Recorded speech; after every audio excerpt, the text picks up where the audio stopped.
into it.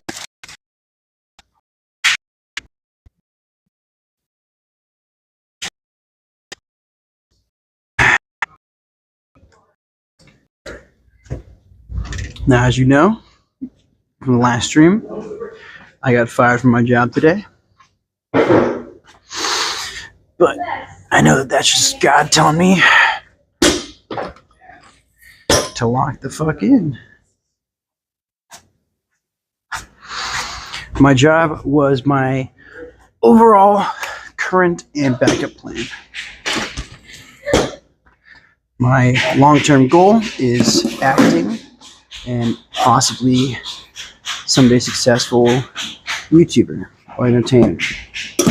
I love gym, I love gaming, I love comedy, I love entertaining, I love acting. I think God was telling me to do it. I don't think he was telling me to give up. I think he was telling me this right now is holding you back from what I want from you to do with your life. So I'm going to listen to that. I'm going to lock in. I'm not going to let it distract me. I'm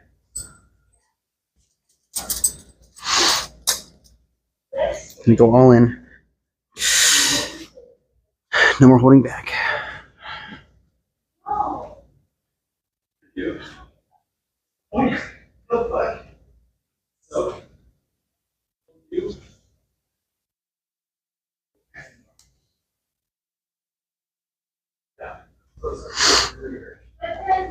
All right. Come on, stream. Come on. Push past your limits.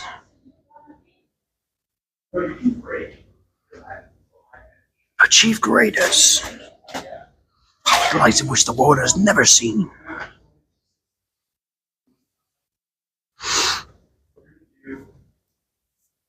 These pants are not good for squatting now, so low-key, not a good decision. So is not putting up my hair. I'm kind of an idiot, guys. I don't know if you've noticed that yet. Kind of an idiot.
Okay.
It's in your head, in your head. Zombie, zombie, zombie. Hey, hey. It's in your head, in your head. Zombie, zombie, zombie. Eh, eh, eh, oh, eh, oh, eh, oh, eh, oh.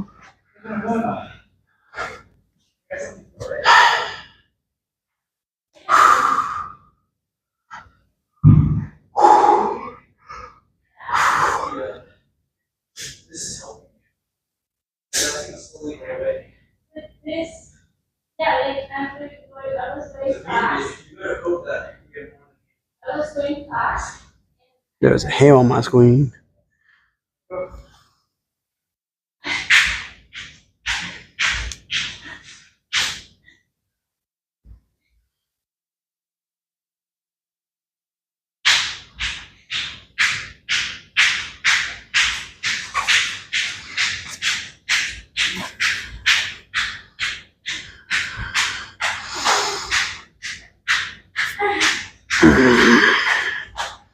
These pants do not fit. Chat, remind me to do my laundry more often. What the fuck?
What the fuck?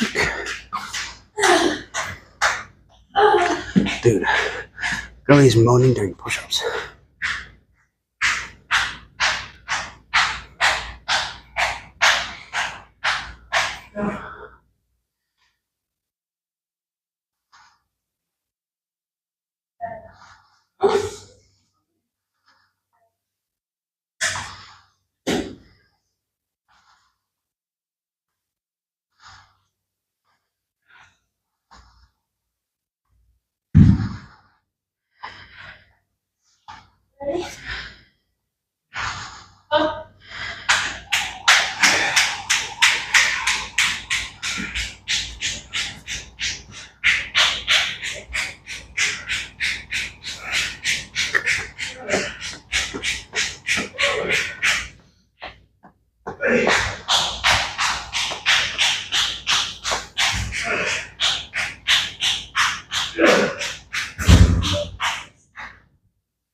Me and lifting heavy thing.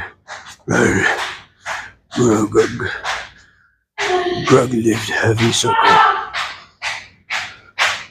In the beginning, Grug lift heavy circle. Then Grug happy.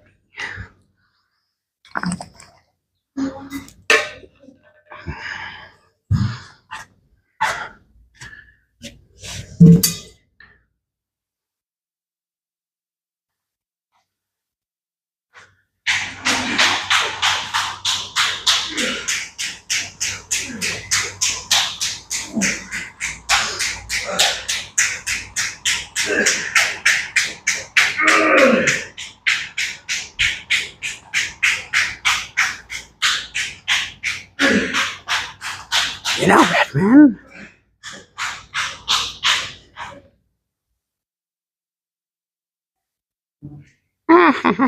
You know, Batman, you're kind of a cunt.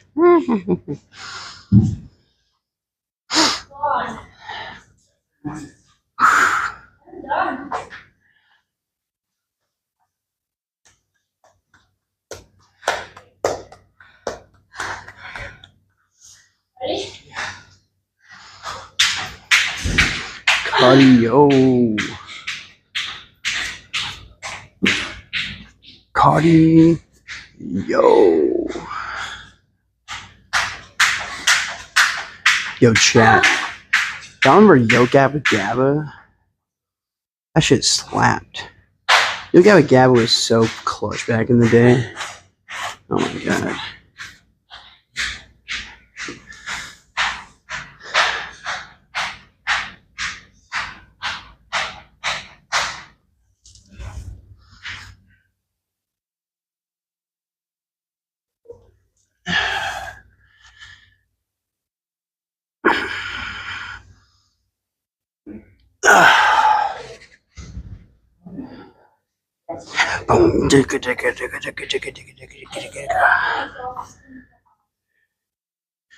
Death, become my blade once more. Oh, death. Yoga. Do, do, do, do, do. Alright. Well, chat.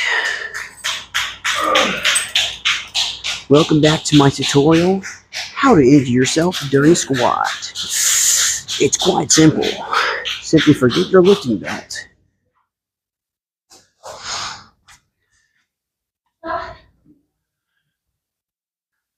Oh my god. How to injure yourself. Wear these pants. Oh my god. I look like a fucking kid in a leotard. You kidding me? Really be? I was just chilling around weights.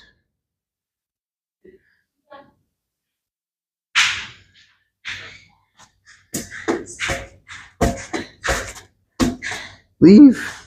Oh my god. Alright, well there's a bug here now. I was just chilling. Whatever.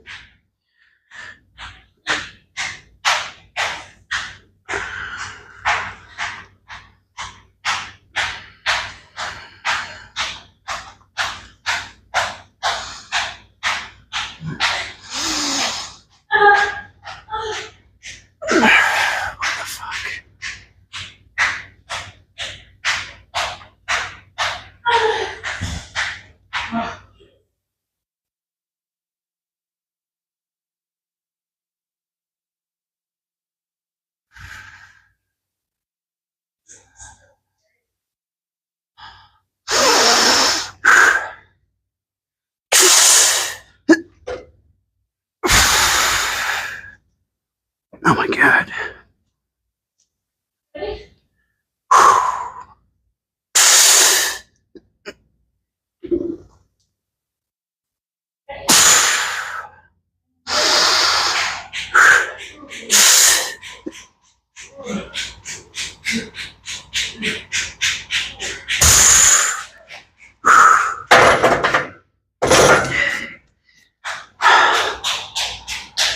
Okay, my head went into my stomach.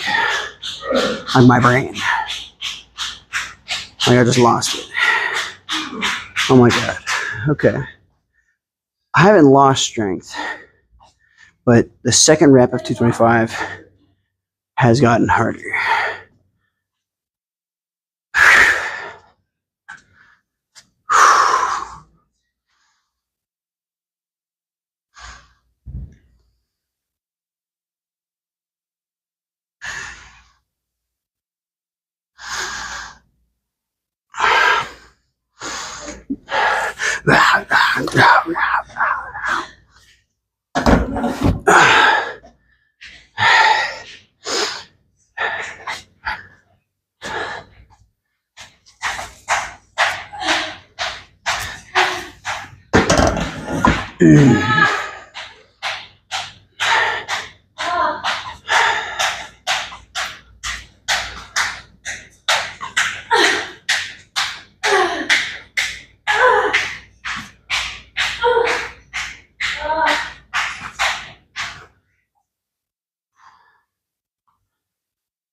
Chat, that is me. It's too lazy to take the plates off and put them back on.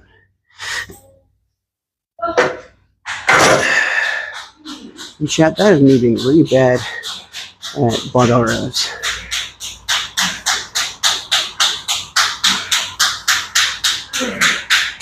Jesus. Gotcha.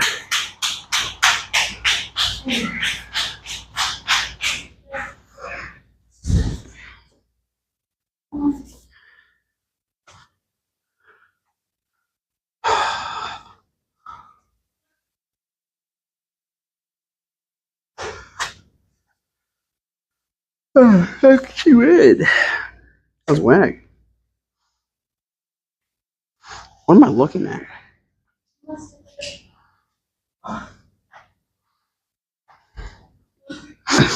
Okay, chat.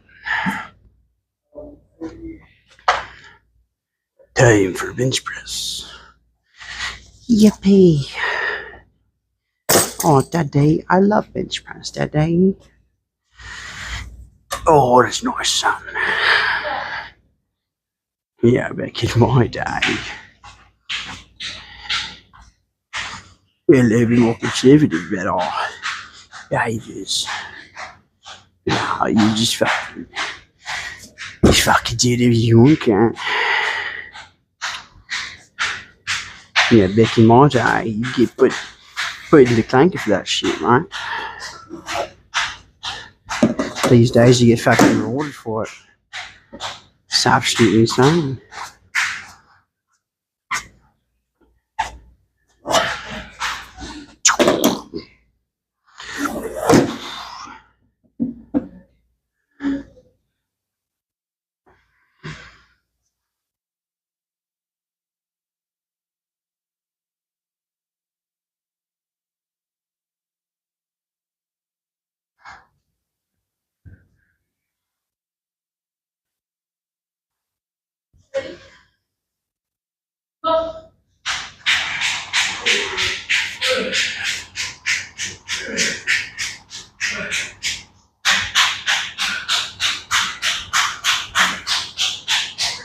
Oh, I'm trying to change the angle for this.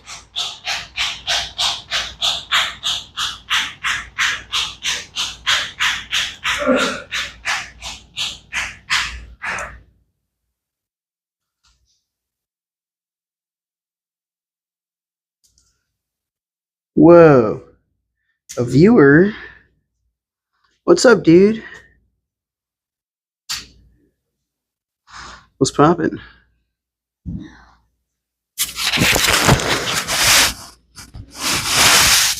I gotta take this off before bench press. It's gonna get all sweaty. It's gonna get all sweaty, mate.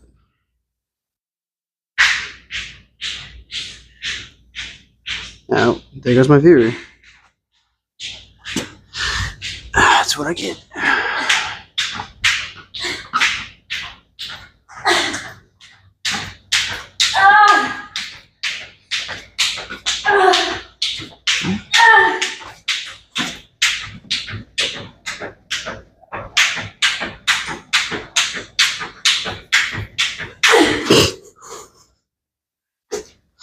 We do a little trolling.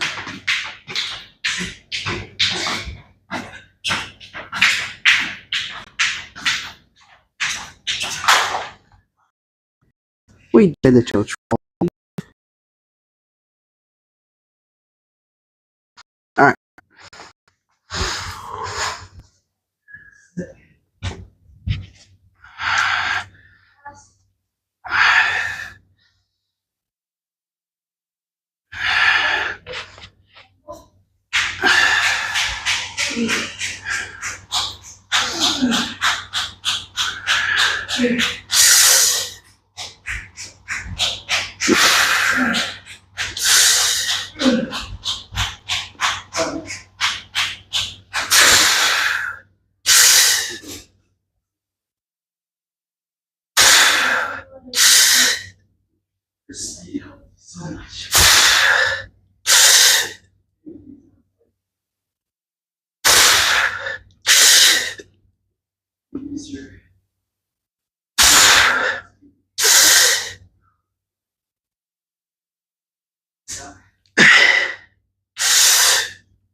So small.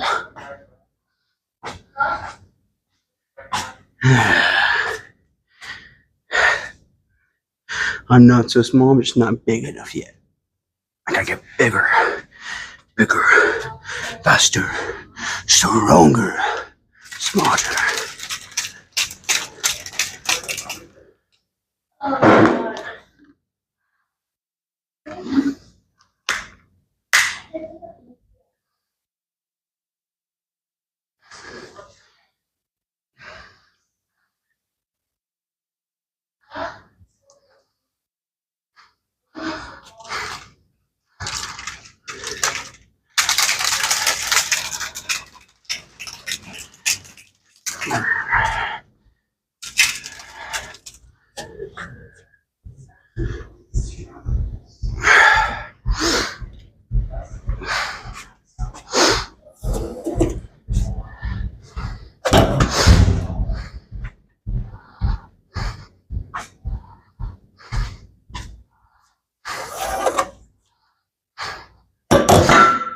Honestly, chat, I may have lost the job, but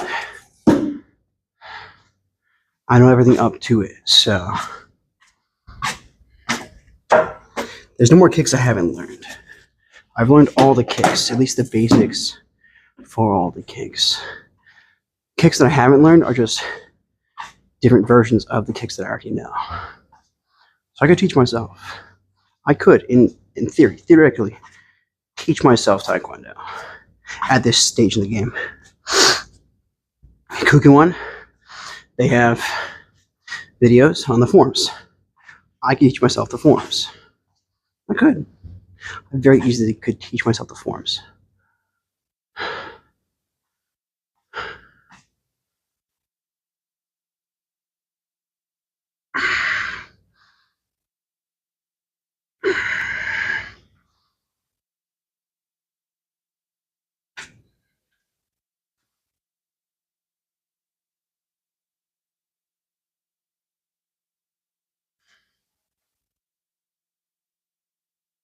I could, in theory, do it. It's hard in practice, but not impossible. Where would I be doing it? On my driveway. Is that bad? No, not bad. Just not as efficient or easy.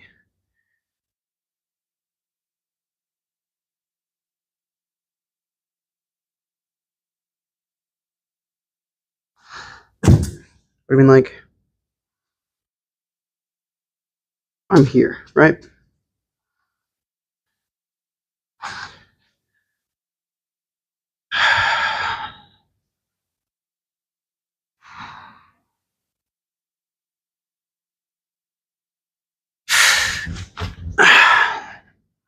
And I keep practicing.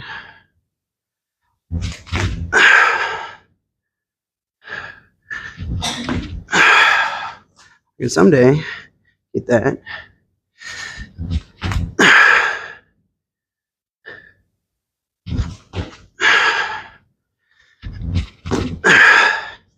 Be good enough. In theory. I know axe. I know round. I know side. I know back. I know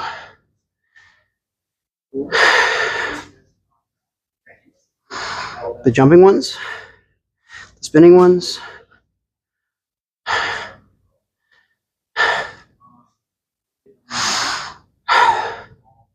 I could do it.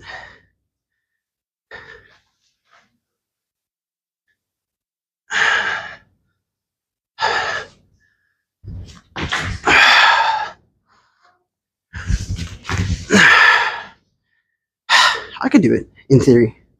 In theory, I could teach myself. It would just be hard without having a mentor. Someone to critique you.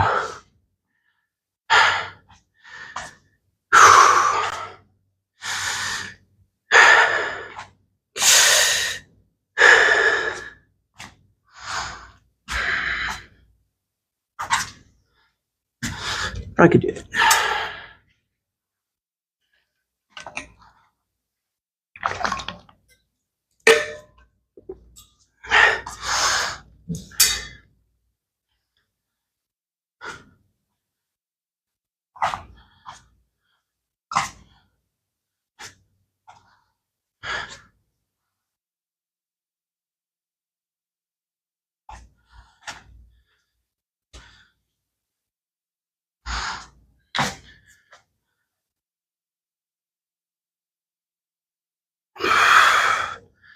Okay.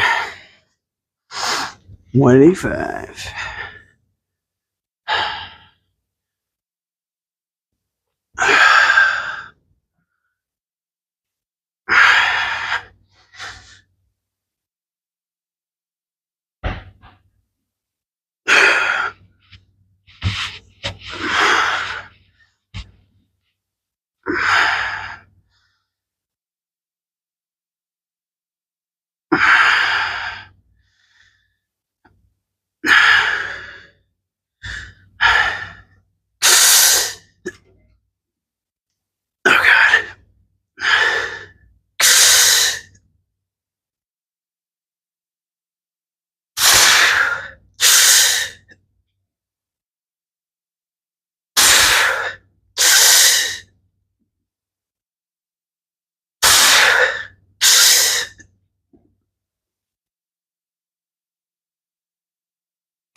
How did I get 6 of that? Ever? That was 4. That was hard. I'm at a loss. I don't understand.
My right is not popping.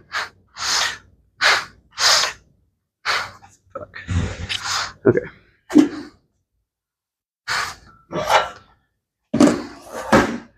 205.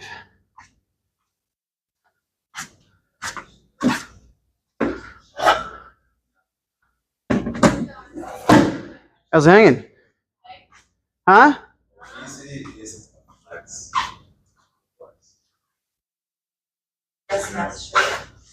What's up?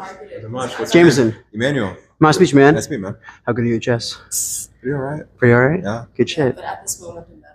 Yeah. Whoa. At this moment, yeah. Whoa, you lost? Not lost, but Oh. It's my turn. You're getting there. I'm getting there. Yeah. Let's see, who's white? I'm white. Yeah. That's my That's turn. why. You got a I counterattack, lost big his guy. queen. He lost his queen. That's what Lost his queen? Oh, you didn't get the queen. You kidding me? It was beautiful. I took his fucking. Well, I already see one right now. Oh, I'd be alright. I already see one right now. Is it your move or is it her move? So, My move. It's white. your Is it move? It's White's It's move? White's move. I'm white. Well, I see it No, opening. for sure. You took the queen. That's funny. Obvious reasons. You're funny. I see What are an you opening working on right right now. now? What? What time is it? Like 11 o'clock? Yes, I do like a. schedule.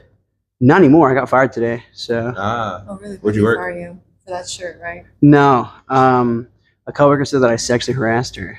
Did you? Really? No, of course not. You kidding me? It's too much effort, bro. Are you kidding me? Too much effort. Well, sometimes people think that something isn't sexual harassment when it is. and No, sometimes the she's lines are kinda 17. gray. I would never. Oh, Mm. okay. Yeah. So she was just like. Dude, she was flirting with me all this entire year. I just ignored it because like we're coworkers and I don't have to Oh, work so with her she's a sore lot. loser? I told her to like straight up like let's just be friends because we're coworkers, you know. Yeah. That's kind of weird. Mhm.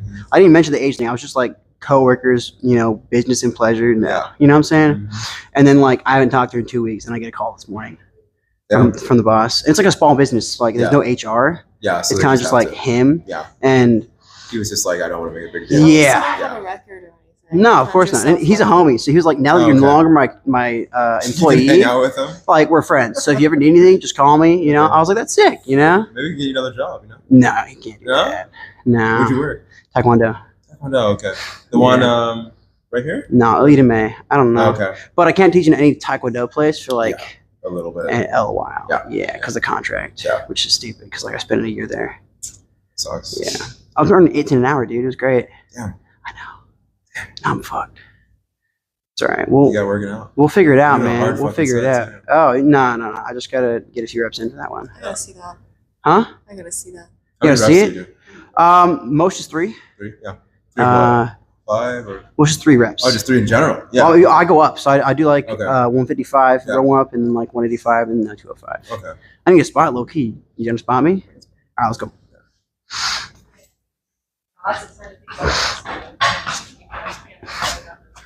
Who snapped me? Oh, Matt.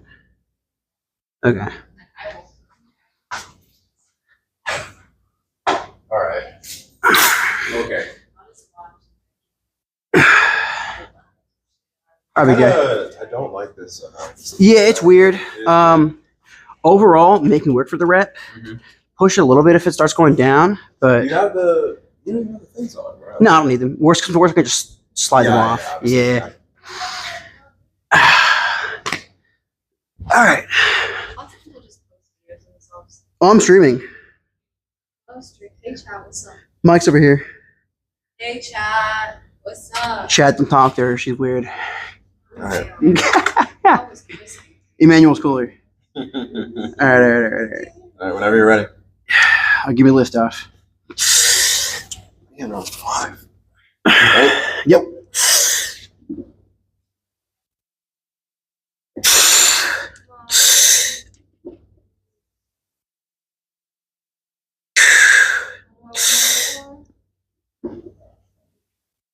Push it up. Push it up. Make work for it. Make work for it. Make work for it. Come on. Push up. Push up. No, I'm gonna help you. Push up. Ah, You gotta do one more. Come on. what's up? You need help? Yeah. Go help her. That's your break. You get one more though, all right? What? One more set? No, not one more. Just one more rep. One more rep. Okay. You want to turn it. Yeah.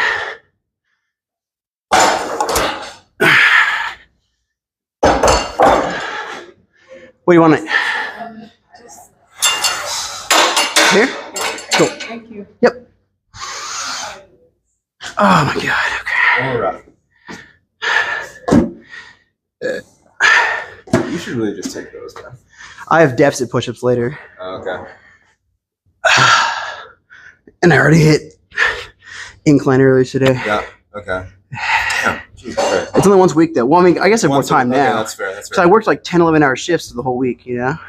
That makes but- sense. Yeah, you're just getting it in. Now I don't. So Yeah, you're free. I made a pull up? prayer, dude. I was praying to God last night on the Yeah. toilet. Yeah. Post shit clarity. I was like, God, put me where you want me. And then I woke up to that. So You pull up? in all fairness, yeah. All right, got you. 3, 2, 1, go. All right. Push up, push up, push up, push up, push up. Come on, come on, come on. Keep going. Come on. Good shit. Good stuff, man. Good stuff. Oh my God. I got to build my triceps more. That's the main thing. Yeah. You know what I do for triceps? I go on the chest press, Yeah. push up, and then just hold it. Oh yeah, I always do Hold it. negatives. All my reps. Yeah. Except like the heavy ones. Yeah. I'll do super slow controlled reps. Yeah. I'll hold it at the peak, Yeah. like wherever it's just stretched the most for any lift, and then I'll push. And Jesus. curls especially, it helps so much. I can imagine. Like hammer curl, right? You're Yeah. here, you go up and just hold it and just negative the way down. Yeah, that's torture. Oh no, it feels great, dude. I mean, Honestly, it's not that bad. Yeah. It's been boosting everything.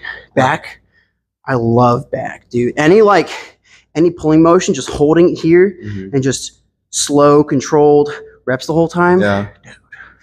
Oh my god. I need to do a little bit more of those. But I'll catch you. All right, man. Good meeting you. It's good to Emmanuel, meet you, too. right? Yeah. You gotta remember your name. Yeah, Jameson. Jameson. Like the whiskey. Of course, yeah. That's exactly what I was thinking. Master Matt, like the goat from my work, he was like, I'll take a shot of Jameson in your honor. I was like, let's go. Nice. Seems like a risky move. All right, where'd she What are you doing? move? Moving the king. Are you moving the king there? It seems a bit crazy, but let's see what happens. Well, Check. nice. That's the wrong one. That's queen. Mm-hmm. You said check? Yeah, let's I check. guess it's Fuck you. How you doing? Where were you before? You're losing your. Look how many calories I'm burning. Looks like you're losing your queen again. No, she won't lose it. She can back it up. Won't? She can back it up with her bishop. You could also do You're that. in check. Oh, you are in check. I thought you moved your knight. I did move my Shit, knights. dude, that was Oh, I didn't even see that. revealed. Yeah. That was quick. Oh, we're both stupid. That was smart. That was so smart. Yeah, but now you're not attacking the bishop, so it fucking solves that issue. Here we go. Now he can attack Fuck bishop. Now he can you! attack bishop again. Yeah. Oh, she's cooked. Oh, she's cooked. She's cooked. Yeah. That was a good plan. Yeah, it's over. Oh god, make me some fucking food. Yeah, Jesus yeah. Christ. What? Fuck. God, fucking Apparently, I damn was supposed it. to. She told you. I hate She this told you to make her fucking- food, dude. Yeah, she really did. Insane. God, I fucking hate The disrespect. I know. this fucking shit. Fuck you. Don't worry, I'll get it on chessboard. She's about to take your rook. I don't give a shit. Honestly, just push it in and back it up. Wait, I thought your knight was here. No, your queen. Oh, is check. here. Oh, check. That's another check. No, Yeah. no, go back. It was. No, it was. Foul. It was right here. I The thought queen your was knight was no, over the here. queen was right there. I thought your Your knight queen was was here. here. No. your knight was Nope. over here. I The thought knight it was was not. over here. No, it was right here. It was right Well, here. I fucking forgot. Well, too No, bad. You can't. foul. Once you let go of You the are not piece, you part of cannot this put it game. back. He is part of Once the you let game. go He of the makes piece, you the can't put it fucking back.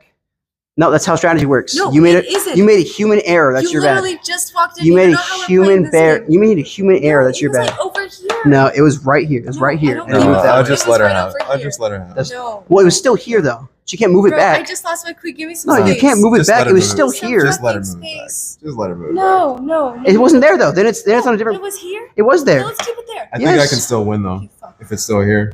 No, move it here. All right. What do I do? What do you Well, do? it's still his move. He didn't move yet because you changed your move. Yes, he took it. Now you're in check.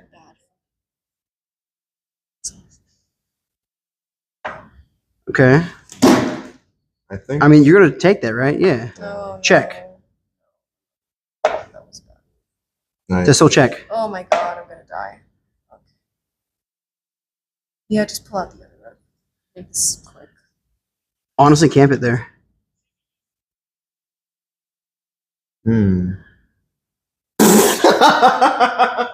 Take a screenshot of that. That's funny.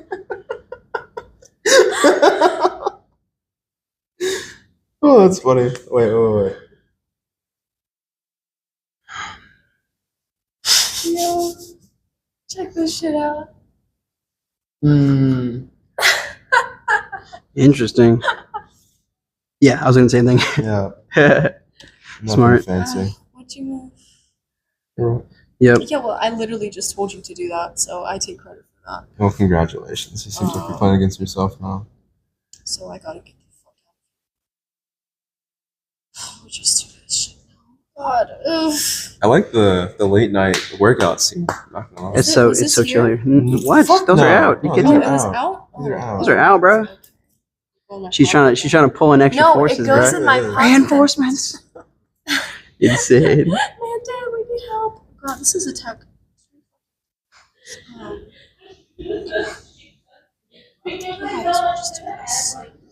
Honestly, she's so close to checkmate. Me? Hmm. I mean, Emmanuel's close to Just check it. Just I'm check it right close now. to fucking I was dying. She can't take him from if you check right now with the rook. You can double rook it. She has no one covering those. No, well, I'll just run You away. could just 'Cause I was double planning rocket. on running away anyway. It's Yeah, just- but I was just delaying it all. he has a knight here though. God, you better take my Check. bishop. Oh my fucking God. I'm not smart. taking the bishop. Really? I would take my bishop. Well, I'm leaving. And then you're gonna go there. I'm not sure.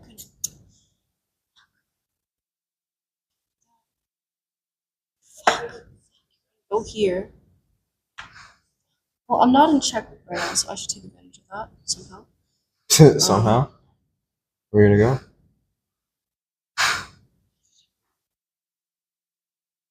Gotta stop doing this.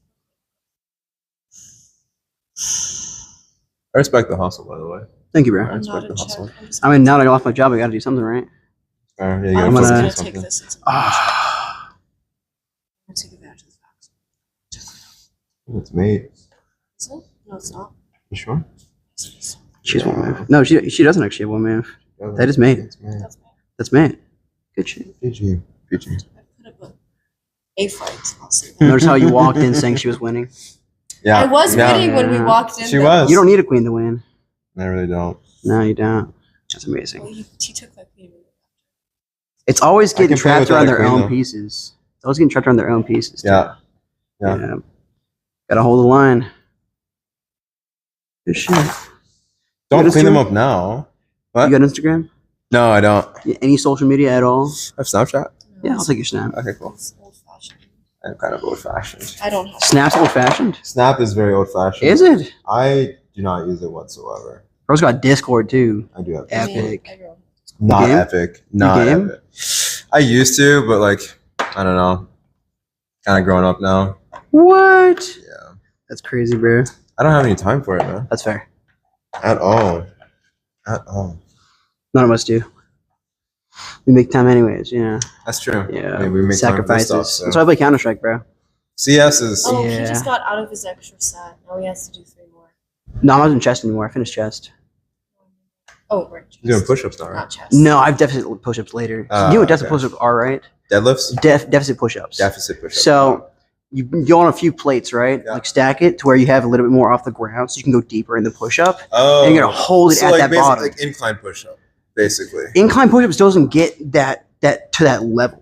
You know what I'm So saying? you wanna go all the way. All the I way got you. past. Okay. Yeah. Yeah. Okay. It's just gonna overall it stretches the head here. Yeah. That can make more room and overall like long term wise Yeah, build that up a makes lot more sense. chest. Yeah. And on top I of like that, the that. stretch and just like the pump right there, dude. Oh my god. Yeah, I bet that's pretty nice. Yeah. I mean, I taught kids how to do push-ups for like the last year. Oh, cool. So, Yeah. I mean, you know, Yeah. I kind of got the art down, you know, all the mechanics. Yeah. Although I kind of hate push-ups. Like they're just not Really? efficient, you know? They aren't efficient. No. But when you can do them, you can really do them. Oh yeah. Yeah. Dude, It's I like, found out I it's could like do pull-ups one-arm to be push-ups today. Really? Yeah. Good shit. And like a lot of people do more shoulder. Yeah. I hate that. No, Honestly, you have to, I like, do it more under. You have to roll it in. I do more Push. under than Yeah. push. Yeah. Yeah. You have to Yep. roll it in. Yeah. It's just like, when you're doing yeah. Yeah, let's cook. We gotta cook. All right. It's gonna be, man. See you around. Nice. Yeah, I'll see you. I haven't stepped out. So. Okay. Have fun, guys. Who's chatting here? Dentex lit. Yo, what's good, bro? Who the fuck is this? Dentex lit. I probably know him.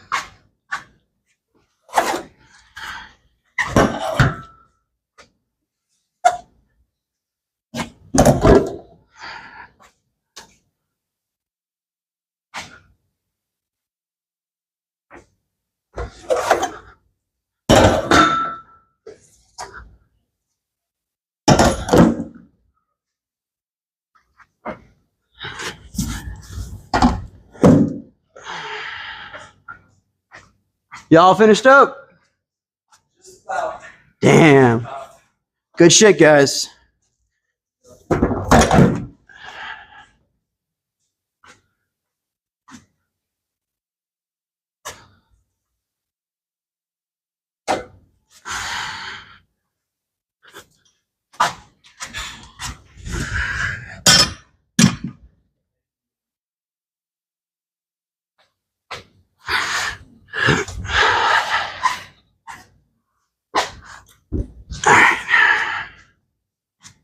Take a quick breather.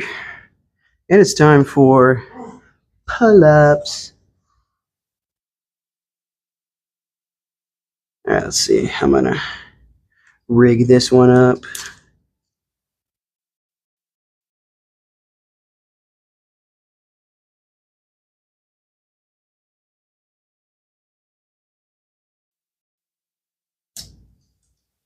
Oh my God.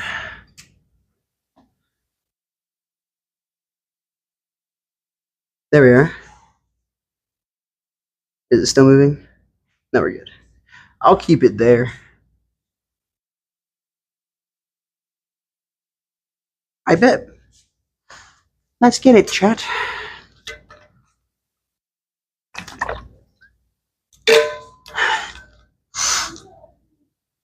If you don't message in chat, you're gay.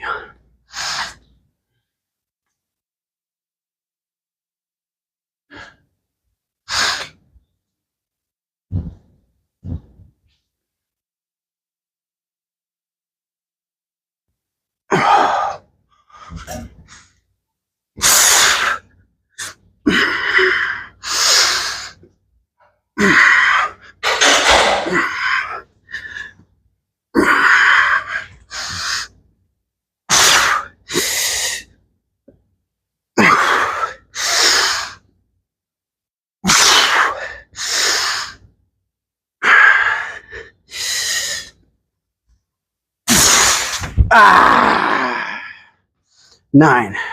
Let's go. Yeah. 9 pull-ups. 9 pull-ups. 9. Nice, dude. Calisthenics are a bitch. I'm gonna be able to get back to doing calisthenics. Who you hitting? Whole body? Yeah, I gotta finish it. I've only done 2 workouts. I've done squat and bench in this whole time. Yes, that makes sense. I got pull-ups, and then I got curls, triceps, row, Yeah, I got shit. wrist, one more chest exercise, Nice. deficit push-ups, Kill it. deficit push-ups. Oh no, those are They're so fun. the secret. I love push-ups. I'm good at push-ups. I hate them because they feel not efficient with the deficit efficiency. Yeah. I can do one-arm push-ups now. Really? Yeah. Dude. It hurt my back though. Well, I mean, not hurt it. It popped it. Yeah. It It's popped my probably because back. of the pressure. Yeah. Probably the pressure. It was weird, but it felt great. You know. Well, I think it's because like with single arm push-ups, you have a lot of core demands. So that builds up a lot of abdominal pressure, and it probably released or traction the spinal Yeah. cord, causing it to pop a little bit. I could never pop my back ever. Yeah. No matter how hard I tried. Really? That was wild. Yeah. The girl I'm talking to right now, she like jumped on my back, like not like jumped with her feet, but like she was on my back, and she was like, "All right, let me try to crack it." She went, boom, boom, boom, like her whole body weight, nothing. Nothing. Nothing. I mean, you might just have like, might just be fine. I'm just dense, bro. You know, Maybe. no bones, all muscle. Almost. Well, here's the thing, right? I didn't eat enough for myself when I was growing. Yeah. Like I ate enough for a normal person, Yeah. but my threshold is so high for calories Yeah. that I just didn't eat enough for myself. Really? So I didn't grow correctly. Like Yeah. my bone structure is just small. You think so? Yeah. Yeah, it's just small. Most of this is muscle. Like Yeah. 100, I was 100 pounds 2 years ago, right? I'm 160 right now. So Nice. this is 60 pounds of muscle added. You know what I'm Yeah. saying? Okay. Like it, there's no bones. Hey, I wish it was fast metabolism. Don't have fast metabolism. Well, you just gotta eat a fuck ton. That's the hard part. Like I have to eat like 4K calories a day. Yeah. It's insane. It sucks. Yeah, I can't do that anymore. Like force feeding, it's literally force feeding. Like, Yeah. just, and like meal prepping is so tough. I don't even know how to meal prep anymore. Like I'm so lost, genuinely. I need like a culinary like class or something, just to like Maybe get me it's back up, nutrition. man. Yeah. Yeah. I'm trying to. I got fired today, so Dude, what I'm- happened? so this girl like, she said I was sexually harassing her, No, from work, right? Really? but like, first off, I would never. Yeah. Second off, it's at work. Third off, she's 17. There's so many factors of like why I wouldn't.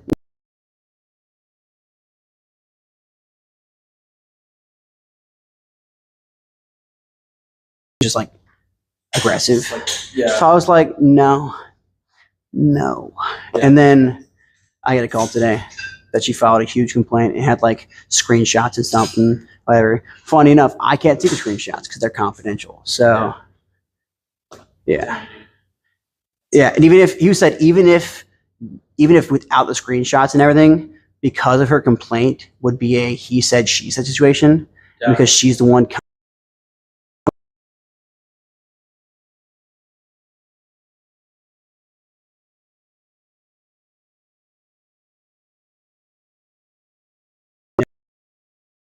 employee anymore. So he's cool. I love the guy, you know, huge role model my entire life. Cause I went there as a kid, you know, Yeah. but like, It just has to do what he has to do. yeah. Damn, dude, I'm sorry about that. I was there for a That year, sucks. man, over a year. It was like May of last year. Yeah. What do you think I'm doing? I don't know. He told me to become his personal trainer. He told me that. He was like, you're so good at like fitness and whatnot. And like, you're very talkative with people. Yeah. You know, you're very good with the kids and adults alike. You're very good at teaching and, you know, being patient with people. So I think Right. you'd be really good at that. Yeah. The issue with that is the certification takes a year, man, you know? Oh, sorry. I don't think, honestly, it depends. How fast of a reader are you? Huh? You know, how fast of a reader are you? And really, what certification you're going for. 'Cause I don't you even can, know. like, for example, in NASA, I mean, What? NASM. Yeah, I've been seeing all of them. There's so many. There's different types and whatnot. There's NASM, NSCA. NSCA is probably the harder one. Okay. NASM, you can probably get that in like less than 6 months. No, not even. You can even just take the exam. The only thing you have Really, to I could know- just take the exam. You kidding me? So the only thing you would have to know is what, because my friend, or my colleague, he also Yeah. he did his NASM, and from what he told me, as far as like all the exercise science piece goes, Yeah. textbook tells you all about that. Okay. But the majority of the questions on the exam is more so on their business practices, marketing aspect, Really? what their system of training is. Okay. So they have like a system where they talk about the stabilization phase, the strength endurance phase, Okay. hypertrophy phase, Yep. strength phase, and power phase. Mm-hmm. So as long as you know their like optimum training model, I think that's what it's called. Yeah. And what their marketing philosophies are, like for example, their SMART goals, what SMART goals stand for. Yeah. Right. I think that's I forget what the specific, measurable, attainable. I forget what the R&T stand for, but like, so as long as you know all that stuff, Yeah. like you should be fine. So I could just take it without learning anything.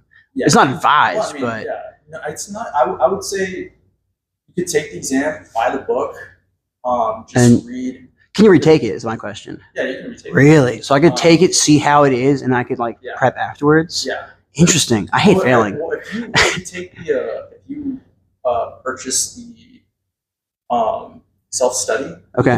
you can take the practice exam. Nobody Interesting. Get an idea of what it's like. But I mean, like I said, I think as far as exams go, if you want to get it quick, Yeah. NASM's probably going to be your best The bet. fastest one. Or ISA.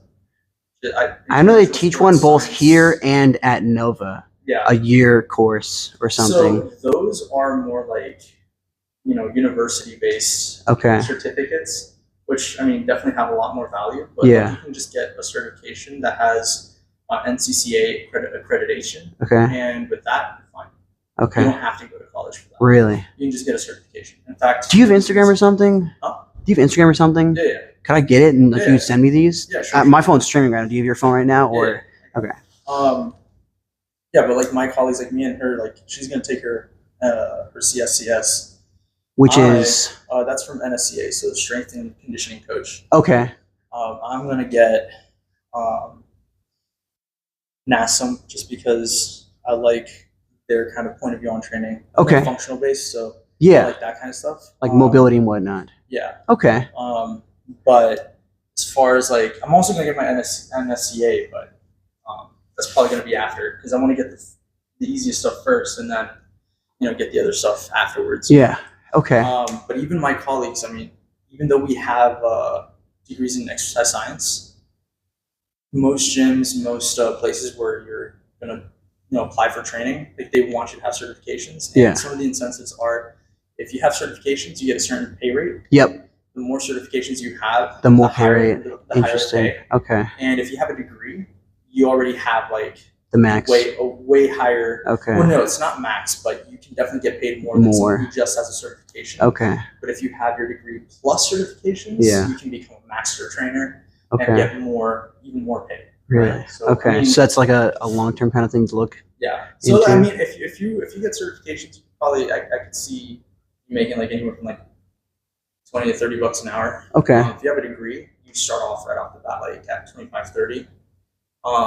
And then you can go even higher than that. Interesting. Depending on the gym and depending on how many certifications you get. Yeah. But like I said, I mean, you could essentially just do your certification now and then think about whether you want to get into that Into degree. more or not. Yeah, if you want to do that afterwards.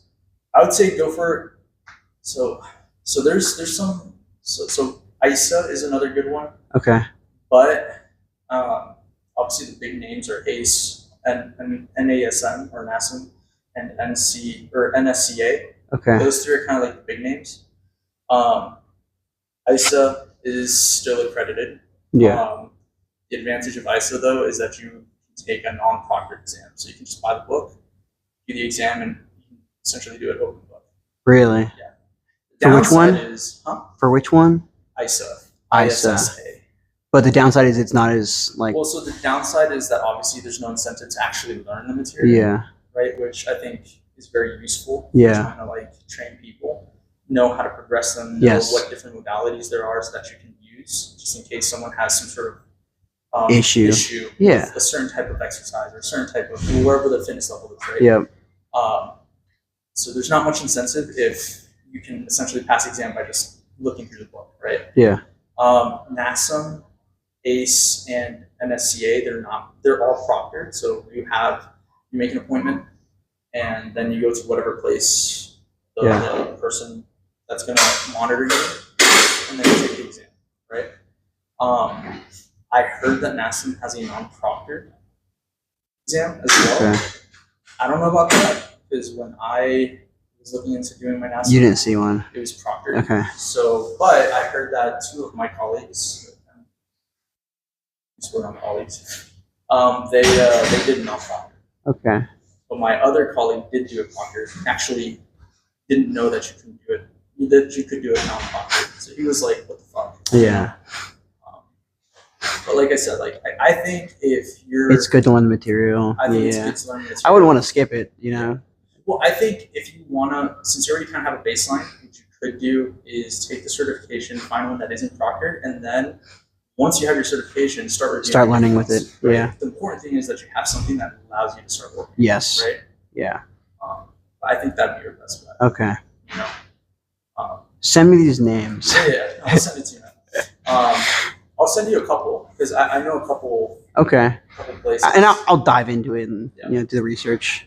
I think your best bet is get a really good, like either NASM, ACE, or if you really want to get like something that everybody's gonna love. Yeah. Every gym is gonna love NSCA. Okay. They have a personal training one. The CSCS you can only get if you have a degree in it. Okay. So you can't get a strength and conditioning coach certification unless you have like a degree in kinesiology or exercise science. But you can get their personal training certification. Okay. Right. That one's gonna probably be the most extensive one. Okay. But what I would recommend is either get like NASM or ACE, and then after that, do some of these other certifications that give you, because everybody here is like looking for like just daily living. Yeah, of course. Unless you're like training like specifically for bodybuilding or athlete or like right. or like trying to like build crazy strength and Which, whatnot. how many of those do you encounter? Not Right. many. So I would say like after you get those, A lot of people don't have that drive, you Right. know. so I would say after you get that, Yeah. probably look at certifications from like IHP. Yeah. Those aren't accredited, but they will look good on your resume, and plus they'll give you tools that you can use to train, people in movement. Right? Okay. So like I know you're into like martial arts, right? Yeah. So they have, like, Heavily. So if you get your NASM, you can then complement that with like this guy named Juan Carlos Santana. He has his IHP. He has his whole like IHP certifications. Yeah. There's one that's on personal training for combat, right? Okay. Or personal training for fighters, right? Yeah. So you can do that and complement that. Right? Interesting. Okay. And then get some tools that you can use for that kind of thing. Right? Yeah. So since you know a lot of fighters already, Yeah. you can probably market yourself towards functional training or athletic training Towards these specific sports. Yeah. Yeah. Yeah, because I know a lot of workouts for Taekwondo. Yeah. So Like I think like that'd be your best weight bet. based ones. Yeah. Okay. Yeah. Interesting. Yeah, I just can't go back to McDonald's. I know that'd be pretty bad.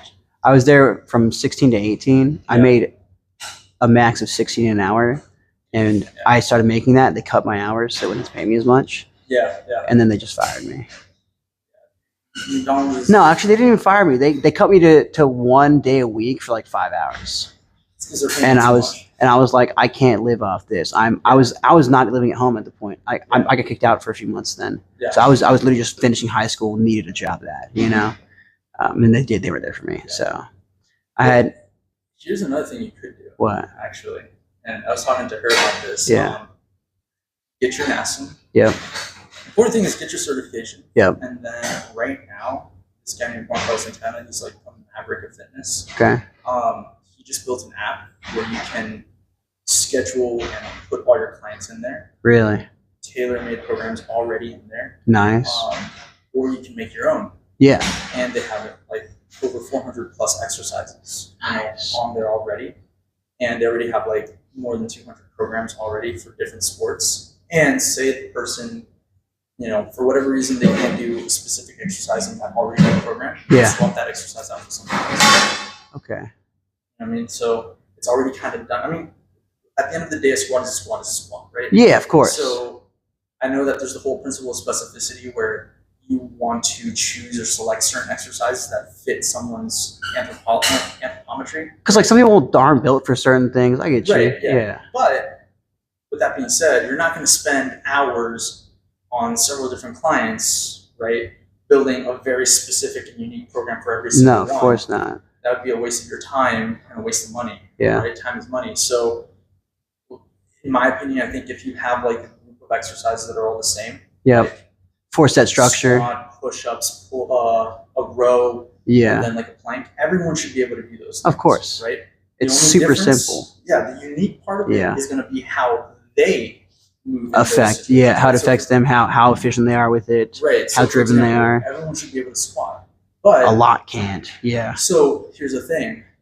Everyone should be able to squat. The difference, so if I program a squat for everyone, Yeah. that doesn't mean I'm not making it specific. Yep. Where the specificity comes in Is in the form and is in everything. the form. Yeah. Because everyone, so for example, I can't go all the way down. I can probably go right there and that's it. Really? You But can't? Someone else, that's just how my anatomy is. Right? Really? I need a wider stance to get down lower. Of right? course. But someone may be able to get all the way down with a narrower stance, but they're still squatting. Yeah. Right? So programming a squat for every single For person, that, actually, I know what I did. Yeah. I worked on super slow reps, right? But also stretching. Yeah. Stretching in specifically Taekwondo actually helped a lot with squats because the way the foot bends in these stretches, it pushes that heel down and stretches the ankle a lot, so you can go down more. Yeah. More dorsal. Not only that, you were talking about hips. Yeah. Hip flexibility, we do a lot of that. Yeah. So that I think helped me so much. Like, I couldn't squat either. My squat was terrible. I was doing wide squats. I was doing super tight squats. They Yeah. just didn't work. Yeah. One guy told me, he told me to do like shoulder width and then duck foot it and then go here, pull it as tight as I can, Yeah. lean slightly forward, and then go down. And since then, I could just do it. And then like doing this, like overall just like chilling, Yeah. like when I'm bored or whatever, Yeah. and just sitting in this like thinking man pose, That's that good helped a lot position to be too. in. Yeah. That's a good position to be in. Notice though, some people can actually do it without having to turn their foot out. In fact, people like Kelly Starrett say that. I mean, I can, I'm just not comfortable, Yeah. And so. And it's better to go with your physiology, like point with your knees as opposed to pointing away from your knees, because then like Right. you're fighting against your body, Yeah, so it really depends on someone's anthropometry, right? Yeah. And even Kelly Starrett says some of the reasons why in certain people, why they want to turn their foot out is because they lack certain mobility at the ankle and hips. So Yeah. to compensate and to free up some space, they point out the toes and then they suddenly can go deeper. Yeah. Right? That is a good compensatory way of doing the squat at the moment, but you want to work out of that so that Really? you have good mobility at the ankle Interesting. to be able to get into different positions. Yeah. I mean, I can now, Right. of course, Yeah, but exactly. back then I couldn't. So- I think that still helped me build that though. Yeah. Yeah. So I mean, I think again, a squat is a squat, 100%. right? So, But there's so much more detail in it. right, But from the for app individual perspective, person. you're going squat, Yeah. deadlift, bench. But in the So- actual training part, you're saying, That's okay, where this you is get the it. exact form. Pull your shoulders back, Exactly. center it That's where you here. get your money, Yeah. you know? Okay. So you sell them on their program, but Yep. you train them with the program. with the program Yeah. that's already written down, and then you just make them better, right? Yeah. So that I think if you do that, Yeah. then that's a good combo right there too. Yeah, and of course helping them like push reps and whatnot and really get Yeah, and that app is like right now it's $6 a month, Dang. 60 a year. thing is like the way I learned all my workouts is I just Googled everything, Yeah. So it wouldn't be hard. I'm pretty sure I could do more than the app could. No, probably. Probably not But- with like but- all the 400 workouts, but No, probably. But you could put all your clients Clients. in that app so that they're all organized. And then Maybe. you have kind of like your little book list of clients. I don't know, man. I could just get a notepad or something, that too. or like- that too. my notes app, Yeah. I don't know. That is too. I'm more like old school. I don't know, Yeah. man. I like to make it. I like to free up my time. Really? The less I can do, the better. So like I Interesting. have like right now I have like maybe like 30, 40 clients. Okay. I spend maybe about no more than like 30 minutes programming for all of them. Interesting. All my clients, like at least the ones that I have, because I train at a private studio. Okay. As far as my clients goes, all my clients like are athletic population. Yeah. Just because of how you train them, Yeah. right?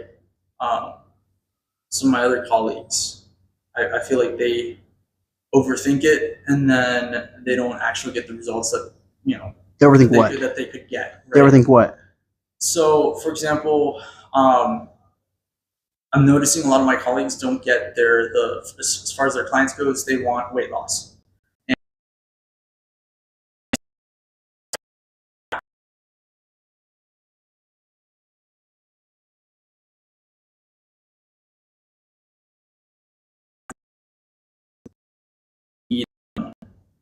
So we use a stipend, and that checks out your body composition, Okay. body fat percentage, bone mass. Yeah, I've seen those. All that stuff. All my clients have reached the point where they don't really need that anymore. Because they can just see the results already. Of course. They can already see the improvements on their weights or on how much they're lifting. Yep. So I think, like I said, for me, it's if I can make it more efficient, so that I don't have to spend so much time. Because time is money. Yep. Right? I'd rather just, do a basic program for every single one and let their individual differences, their specific biomechanics dictate the differences of how I'm going to cue, how I'm going to teach, whatever exercise I'm having them do, right? I think that would be the best bet, or at least for me. I got that app because I'm planning on starting my own thing. Yeah. Shit. But at my job, we use this thing called Aspire. So we essentially put everything in, like all their progress, all the weights that they use, what they did, all in that one little system. Right? So you want to find a system that works for you, for sure. Yeah. Because that's going to speed up the whole process. The whole process. You don't want to He opened it for you. Oh, you essentially don't want to what's it called? You don't want to spend so much time programming for clients. You don't want to spend so much time trying to figure out what they need. If you have a protocol or a system that already works. At least that's it for me. Like I studied kinesiology and physical therapy. Okay. So although I learned how to move and probably how to make up whatever exercise I want, I still would rather use protocols that have already been proven to work. Yeah. Like bench. Why invent a new exercise when I can just utilize, for example, a hamstring protocol, triple threat, which is stability ball bridges, stability ball leg curls, and then stability ball hip lifts. That's going to destroy the hamstrings. Yeah. That's going to be great for running. It's going to be great for hamstring longevity. It's going to be great for just all sorts of athletic populations, right? Yeah. It gets my hip extension, it gets my knee flexion, so I'm all set. Yeah. So instead of having to think, how can I reinvent the wheel? I'll just use a protocol that someone else already proved works. And just take that, right? At least that's the way I see it. Because at the end of the day, like I said, a squat is a squat. Yeah. Just because someone may not squat the way you squat doesn't mean it's a prescribed. Yeah, of course. It's still gonna squat. You can't skip leg, Yeah, exactly. Yeah. So, from that point of view, that's why I remember one of my one of my colleagues, they were like, dude, this other trainer never specifies for the individual person. I'm like, why do you want to do that though? Yeah. How much time are you spending? Because I don't spend that much time on writing a program. As long as they're working their basic movement patterns and then adding some accessories that they may like, right? So my client should be able to squat, push, pull, rotate, stabilize the core. They should have great conditioning. And on top of that, once I have all that covered, at the end, I give them what they want. So if it's a guy that wants bigger biceps, I'll add some bicep curls at the very end. Yeah. If it's a girl that wants a flatter stomach, even though you can't, what's the word? Isolate one area, right? You can't you can't spot reduce. Even though you can't spot reduce, I'll give it in their head that, let's do a little ab protocol. So that you get out of there and you're like this. I mean, the whole thing with like abs and everything, it's not quite it's just excess, you know, and burning that depends on what you're doing. It's a lot Because- of nutrition. Because a lot of lifting burns like carbs, but a lot of like cardio burns fat, Yeah. you know? So here's the other thing: giving your clients what they think they want, right? So if Yeah. a client doesn't know that, you know, every exercise we do is going to be a core exercise. Yeah. Right? Oh, But- 100% it is. but- Yeah. But you know, if they're saying like, hey, you know, I know we did all these things. I want to work more on my abs though. Okay, a little bit, you Give know? them- give them Sure. at the end, Yeah. Right? Make sure they can do everything else, but then put in what they want at the very end. Yeah. Right? And that way, it makes it so much faster to program for your clients. So Yeah, because they still gotta have a basic of everything. Yeah. Yeah. Still gotta build foundation. exactly.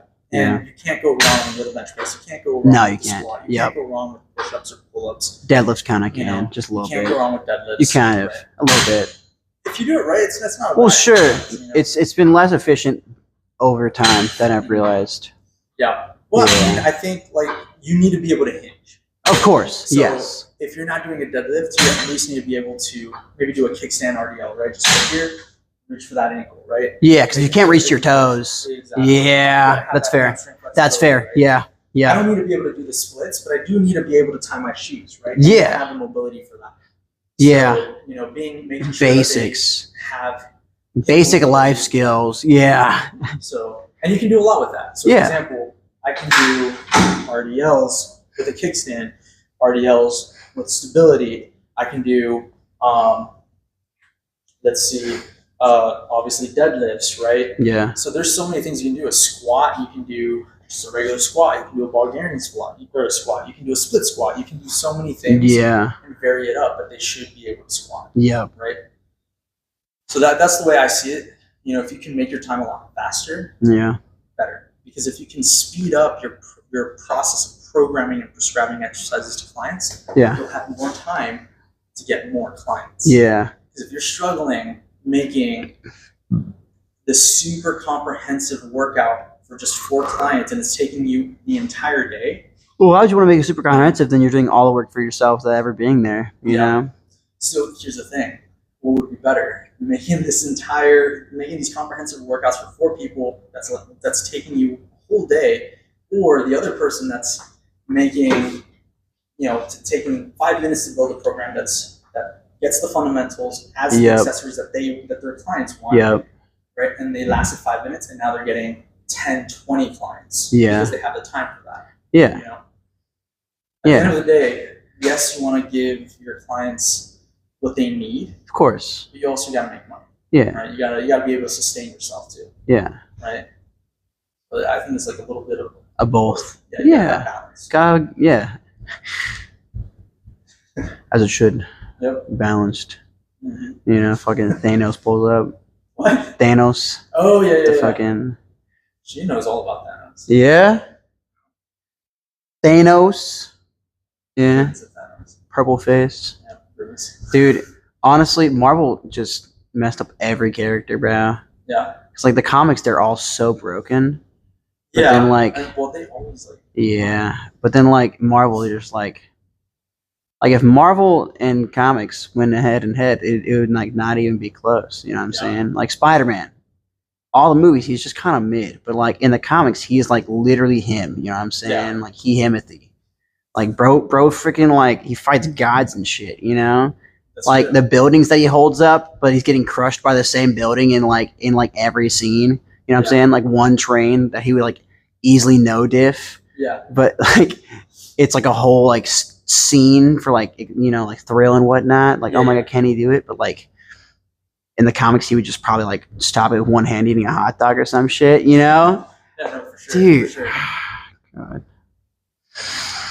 Yeah, dude. I think that's what you should do, man. Okay. I think if you do that and then just find a way to kind of market yourself. I think Yeah. it's fine.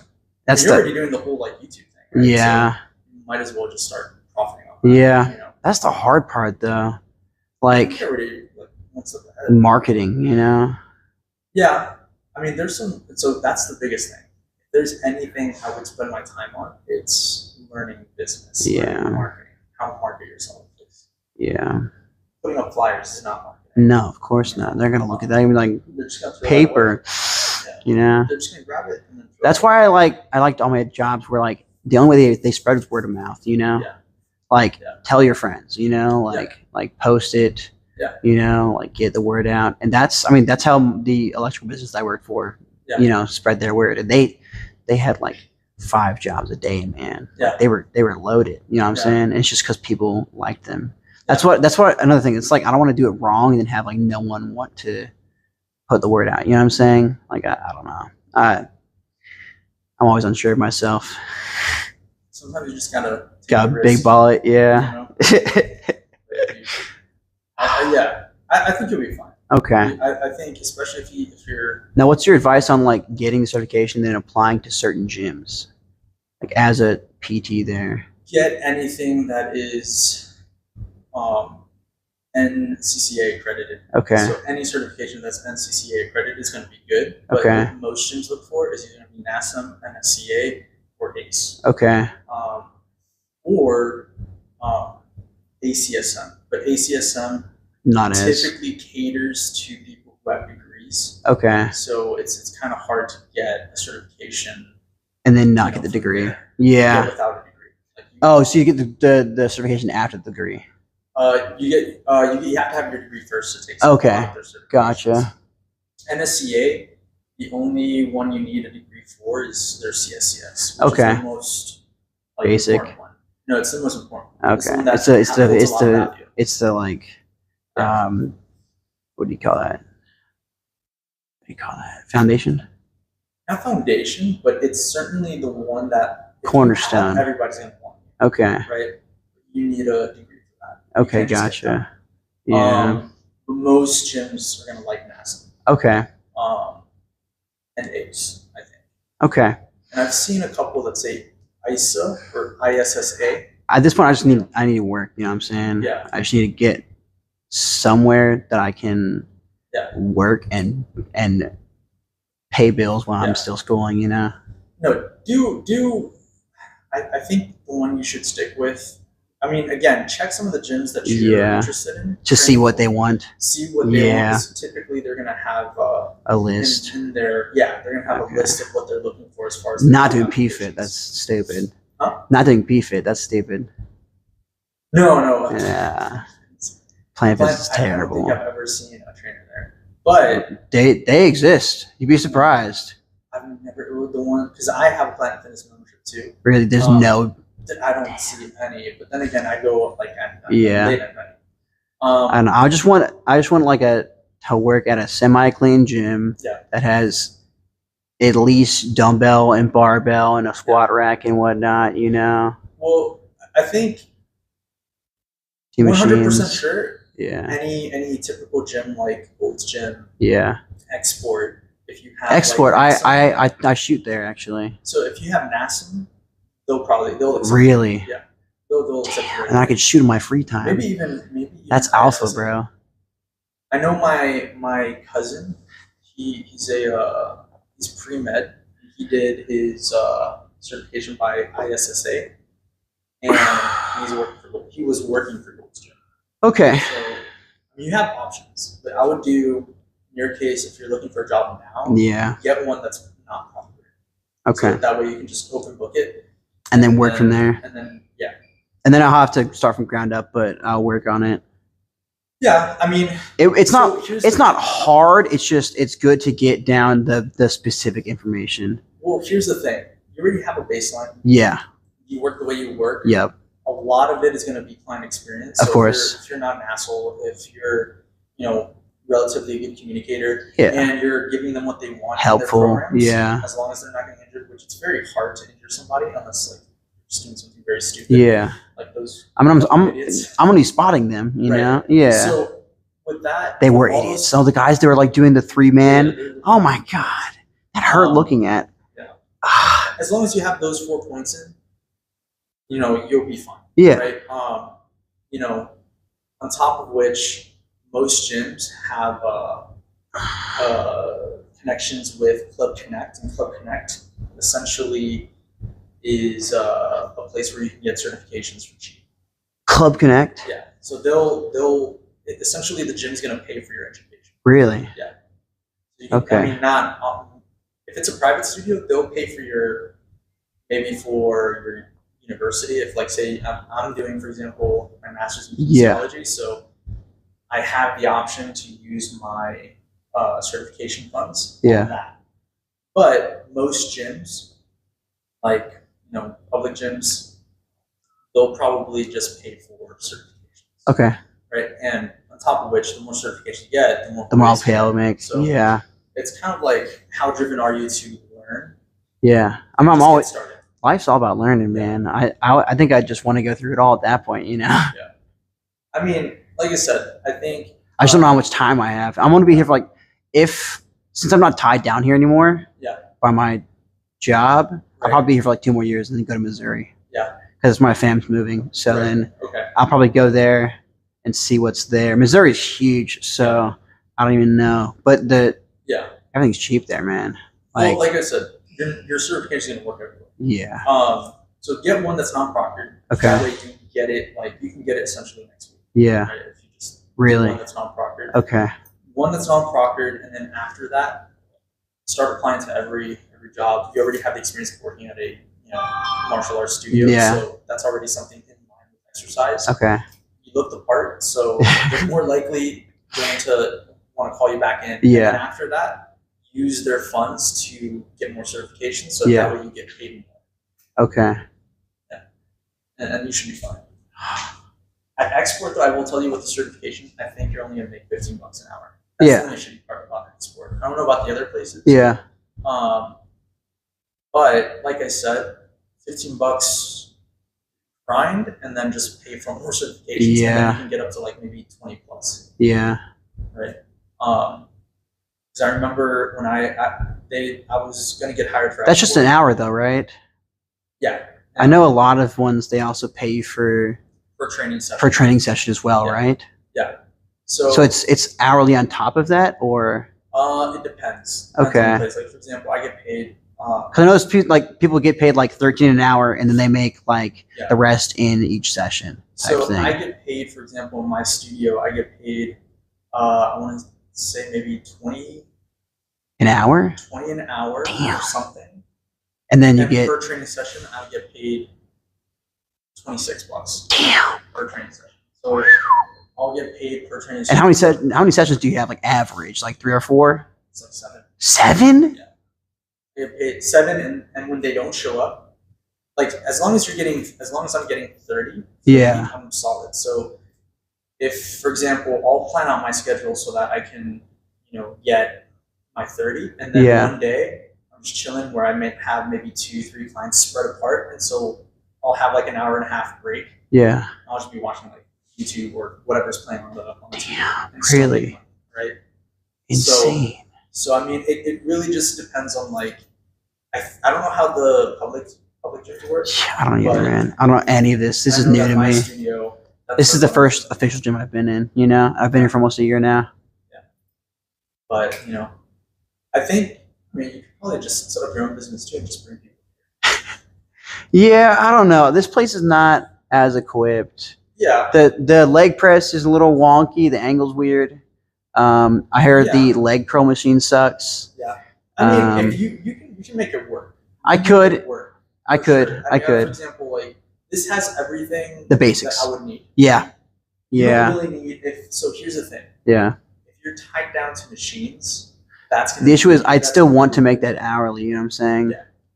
So you can do a lot in an hour. Yeah. Right, with a client, doing a bunch of different things, right? Machines and everything they have. Yeah. This is more than enough.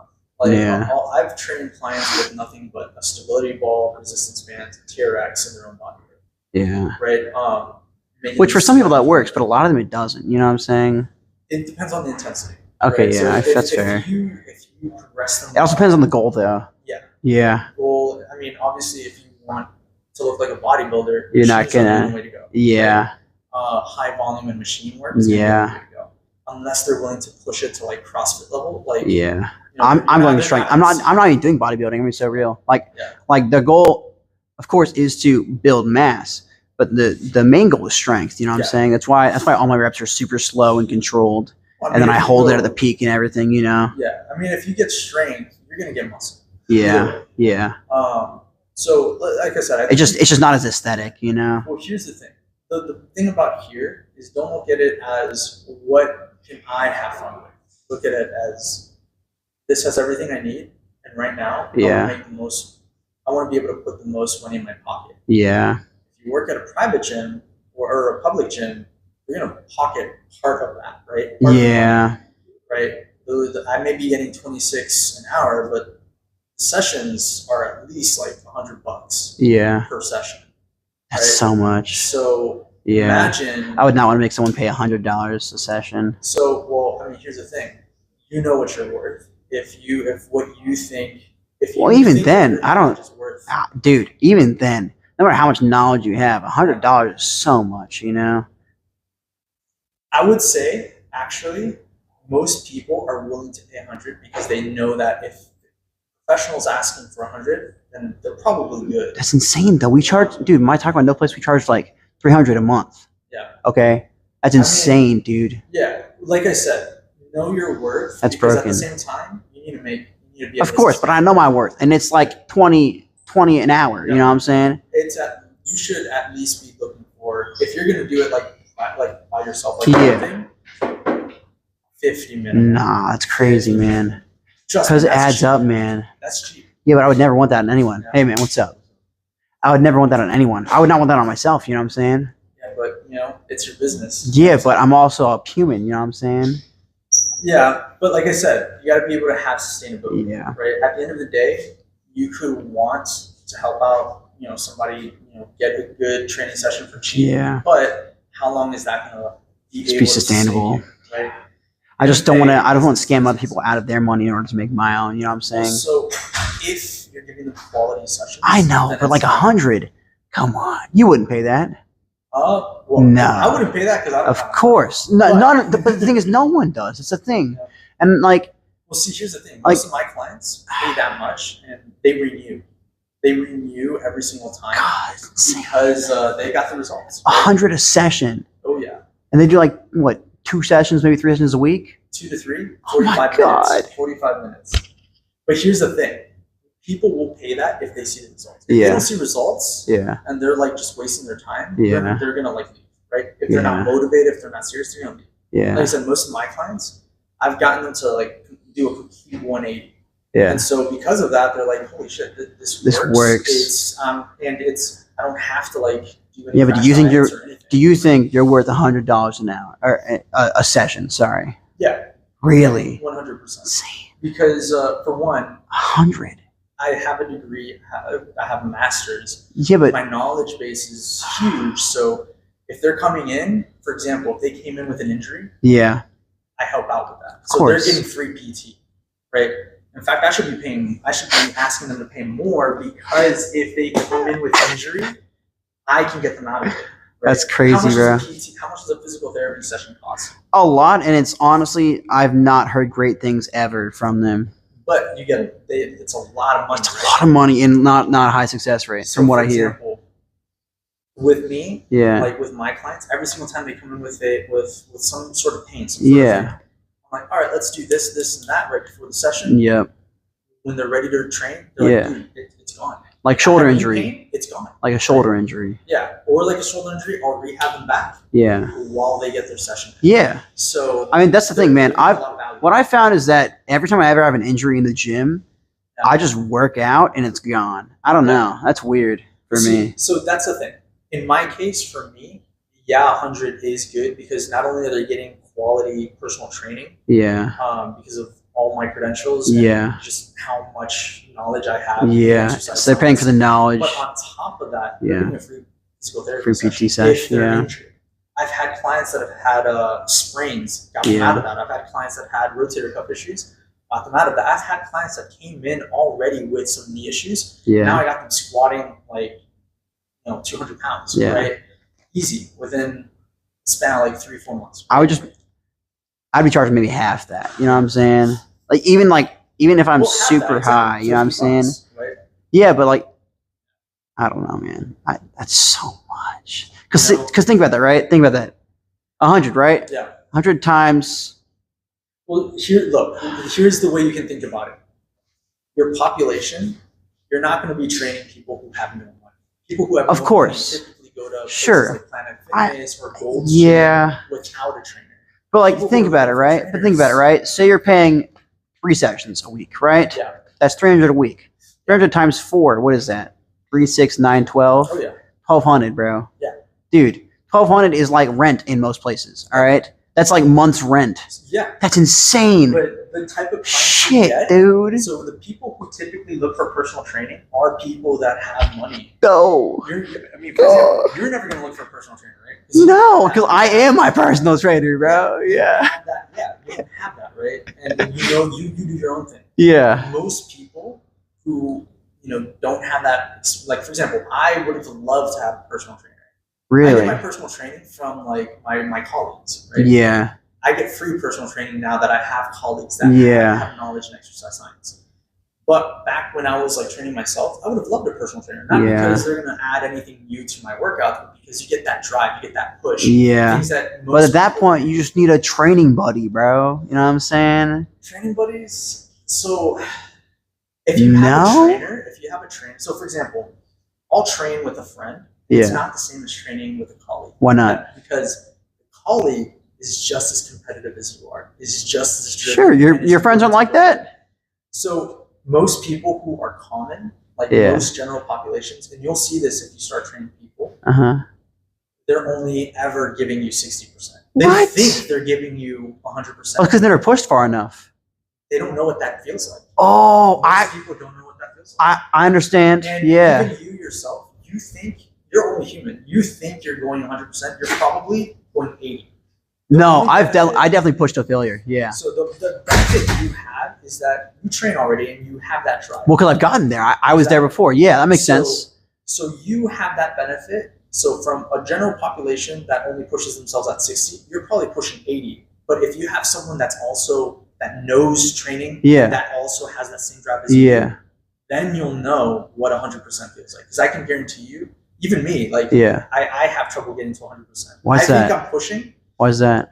because your brain is always going to want to stop you before it gets too hard. No. Because it panics. You get into fight or flight. Well, under normal circumstances, I would because that's natural. Mhm. But I've disciplined myself so much just from everything. Like Yeah. I saw this one quote one time, Sam Silic, right? Yeah. I'd rather push too far than not far enough, right? That's my mentality for every workout. Yeah. So I'm always going to push past that point Yeah. where I don't think I can anymore. Yeah. Simply because I have to. And a lot of my workouts, if I find that they're like not progressing quick enough, Yeah. what I'll do is I'll do a set, right? Yeah. And then I'll wait a minute and I'll push a few extra reps out Yeah. after that. Yeah. And they're still going to be slow and controlled. They're not going to like be, like Right. sporadic and whatnot. I might do like an extra set after all that control just to like pump out a few more. Yeah. But I'm going to mainly focus on the control and the overall time of retention that whole time. You know what I'm saying? So I think, like for example, Yeah. it's been surveyed and shown in studies that most people actually, even people who have a lot of knowledge Yeah. in training science or exercise science, actually don't push themselves to 100%. That's crazy. When you go to do these studies and they're asking you for 100%, Yeah. you're getting it's different. It's way different. Which is why even trainers need personal trainers. Because Interesting. it pushes you even further. Because right now you probably think, I've disciplined myself. I know what to do at the gym. I know that you got to work your ass off. You can't be fucking around. Yeah. Us And you fucking think around. you're going 100. But then have a trainer that Yeah. also knows intensive techniques. Sure. And that's pushing you. You think you're like done. You're like on the brink of collapsing. And he's like, no, dude, you're going to give me another One more. 5. Another yeah. 5. You do that 5. And he tells you, no, you still got 2 more. Yeah. You do another 2. You still got another 2. Yeah. And you just you find more. Why? Because the brain, like I said, when you're doing it on your own, the Yeah. brain is always going to shut down everything the moment things get unstable. So as soon as you start shaking, as soon as you're reaching failure, Oh, your no. brain is going to. You said shaking? Yep. That's when I start, brother. You kidding me? So right there, right? As soon as you're here and you can't push anymore. No. A few more. You kidding me? So as soon as you hit that point, your brain, you're probably going to get maybe 1 or 2 reps after. But Yeah. your brain is going to, that's as much as you're going to get because your brain is essentially saying, where in the brink of failure. We might get injured. Let's shut everything down. Oh no, I don't even care about injury. Are you kidding me? Right. So imagine the main thing that I focus on is if I have a spotter or not. That's it. That's all I care there's about. The thing. If you have a spotter, the moment if someone just places their finger on there, your brain immediately is like, oh, I have stability, and then it finds a way. No, I tell them to not. No. So here's the thing. Here's a trick. Here's a trick. Yeah. Next time, when you're when you know you're about to fail, mm-hmm. have the person just put their fingers on there, mm-hmm. and have them, they'll pretend to push. Yeah. Right. Or I'll do it for you next time. I've done it before. I understand the mental thing. I'm just telling you that's not how my body works. Because I've trained so well that it just does. That's not how it works anymore. I used to. Yeah. But I've gotten to a point where I just don't. Like, if I'm going to push, I'm going to push it until it's on me and I have to slide the weights off and I'm going to get up and do another set. You know what I'm saying? Just because that's the way I train. Like, my main motivators are like Sam and David Goggins. You know what I'm saying? Like, two just fucking absolute stupid people. They just have, like, no fear in them. You know what I'm saying? Yeah. Like, that's my motivator. So, I don't know. That's just the way I train myself. A lot. I understand how you're talking. That's just a lot of people. So, I push past that just because I don't want to be like that. You know what I'm saying? Most people they can't. It's just that's interesting. It makes sense. It's hard to put. I guess it's hard to get out of myself sometimes. So like most trainers can't do that. Really? So like I said, most trainers have the added benefit of maybe pushing 80 instead of 60, that's like insane. general populations. But that's why trainers also. Why do you think bodybuilders also have trainers? Right? Well, I mean, a lot of bodybuilders are competing, I guess. Yeah, exactly. Yeah. And so they want to make sure that they're pushing themselves. I don't know. They've been training for years. They know what to do. I think I've always gotten more benefit from a bro rather than someone who's, say, experienced. You know what I'm saying? Because with a bro, right, it's just you and your bro, just like in that like neck and neck competition. Like, I'm gonna get one more than my bro just because I need to. You know what I'm saying? Oh, and that push is different than I think I would ever get from a PT. Yeah. Because from that standpoint, it's just you and your bro competing, like Naruto and Sasuke type shit. You know what I'm saying? And it's not happened a lot. 'Cause a lot of times you just don't have your bros working out with you. But when you and your bro are working out on the same workout together, right? That has been the most beneficial ever, just because of the competition. Yes. So I can see what you're saying, but at this point, I've been competing with myself. You know what I'm saying? Yeah. So and I don't stop at one more. Like say last time I got one less, and I just got that one extra one. I'm like, wow, that's sick. I want to just keep pushing. You know what I'm saying? I'm not gonna stop there and be like, okay, how many more we got? Yeah. I think, like I said, most people can't get to that. They can't. That's insane. It's because there's. It's like a mental block. Mechanism. There's a defensive mechanism for safety, because your brain's always going to want safety. Yeah, I kind of killed that one. Well, I mean, hey, like for example, here's the best way I can describe it. Yeah. The moment you become unstable, so try doing a bench press without your feet on the ground. Oh, that's so, dude, those are fun, bro. Are you kidding me? Yeah, but you can't lift as heavy as when. Oh, sure, because it's what's the word? Leverage? Is that it? The word? Ground reactional forces. So ground reactional forces, what I put into the ground comes back up, right? Yeah. So that's the Newton's third law of reaction action. So whatever weight I'm putting down, it's spitting back at me. Okay. Right? So by driving, pushing more, you're pushing up more. Yeah. Right. On top of which, stability, you have everything going for you. It's stabilizing movement. Your stabilizer is stabilizing your dynamic movement. Yeah. But the moment you become unstable, the brain is like, oh shit, this is unstable. I prefer stability over strength. Which is why with clients, sometimes I tell them, when they're stretching, I'll have them do this kind of shit, right? I'll have them do this, right, while walking. Yeah. But at the end of the workout, if I'm having them do a static stretch, I don't want them to do all this shit. Yeah. I want them to hold on so that they can focus on the stretch as opposed to balancing. Yeah. Right? Because you want to take the balancing out of the equation entirely. Exactly. Okay. Just like in strength exercises, you don't want instability. If you want to lift heavy, you need to have firm ground. Yeah. You can't have anything unstable. But if you want to get past that block, you want to just take the stability out entirely. You can't. No. No, because so that's kind of like saying, can you shoot a cannon from Without a cannonball? Well, no, from a canoe. From a canoe. Water, right? Well, you'd get the shot off, but you wouldn't It's not going to go be very too far. happy after. It's not going to go very far. Yeah. And here's another example. On ice, try lifting something on ice. You can't. Your body's going to want to focus on just not falling. I mean, because you have to Right. like dig into it or something. And you can't You because can't, the ice 'cause is it's going to ice. constantly, Yeah. right? So that comes from your ancestry, right? So Okay. that's your anthropology kicking in, your evolutionary traits kicking in. Okay. So most people have that defensive mechanism. Your brain is always going to cut everything short once it reaches a certain point, Interesting. unless you have a neurological issue that causes you to not feel pain or not Just a lack of it. yeah Yeah. then you're more likely to get hurt. Shit. So if, for example, if you push past, like, say you're like this, right? Say you're like, oh, you can't do anymore, and you're about to fail. Your brain is going to be like, nope, I'm not going to let you push another rep. No, I'll just Right? keep pushing until it goes back down. So if you do that, Yeah. most people that do that, the more likely scenario is that you'll either tear a pec, Really? shoulder injury, Really? because you're pushing past what Really? your brain is telling you to not do, right? Because you're reaching failure. Seriously? Very serious. Because What? failure, the closer you get to failure, the He's like, uh-oh. well, Dude, I've been pushing that hard. I've been pushing harder than that my whole time, bro. See, here's the thing. Oh my Here's the god. thing. I think you're pushing within your limits. No. Within your limits, No. you're pushing as much as you can, pushing past, yes, whatever, you're getting close to failure, right? No, I get to feel like I'm talking like I can't even unrack it type shit, you know? That's dangerous. It is dangerous. So that's what I'm saying. Oh my That's God. dangerous. So imagine. I'm gonna tear a pec muscle, bro.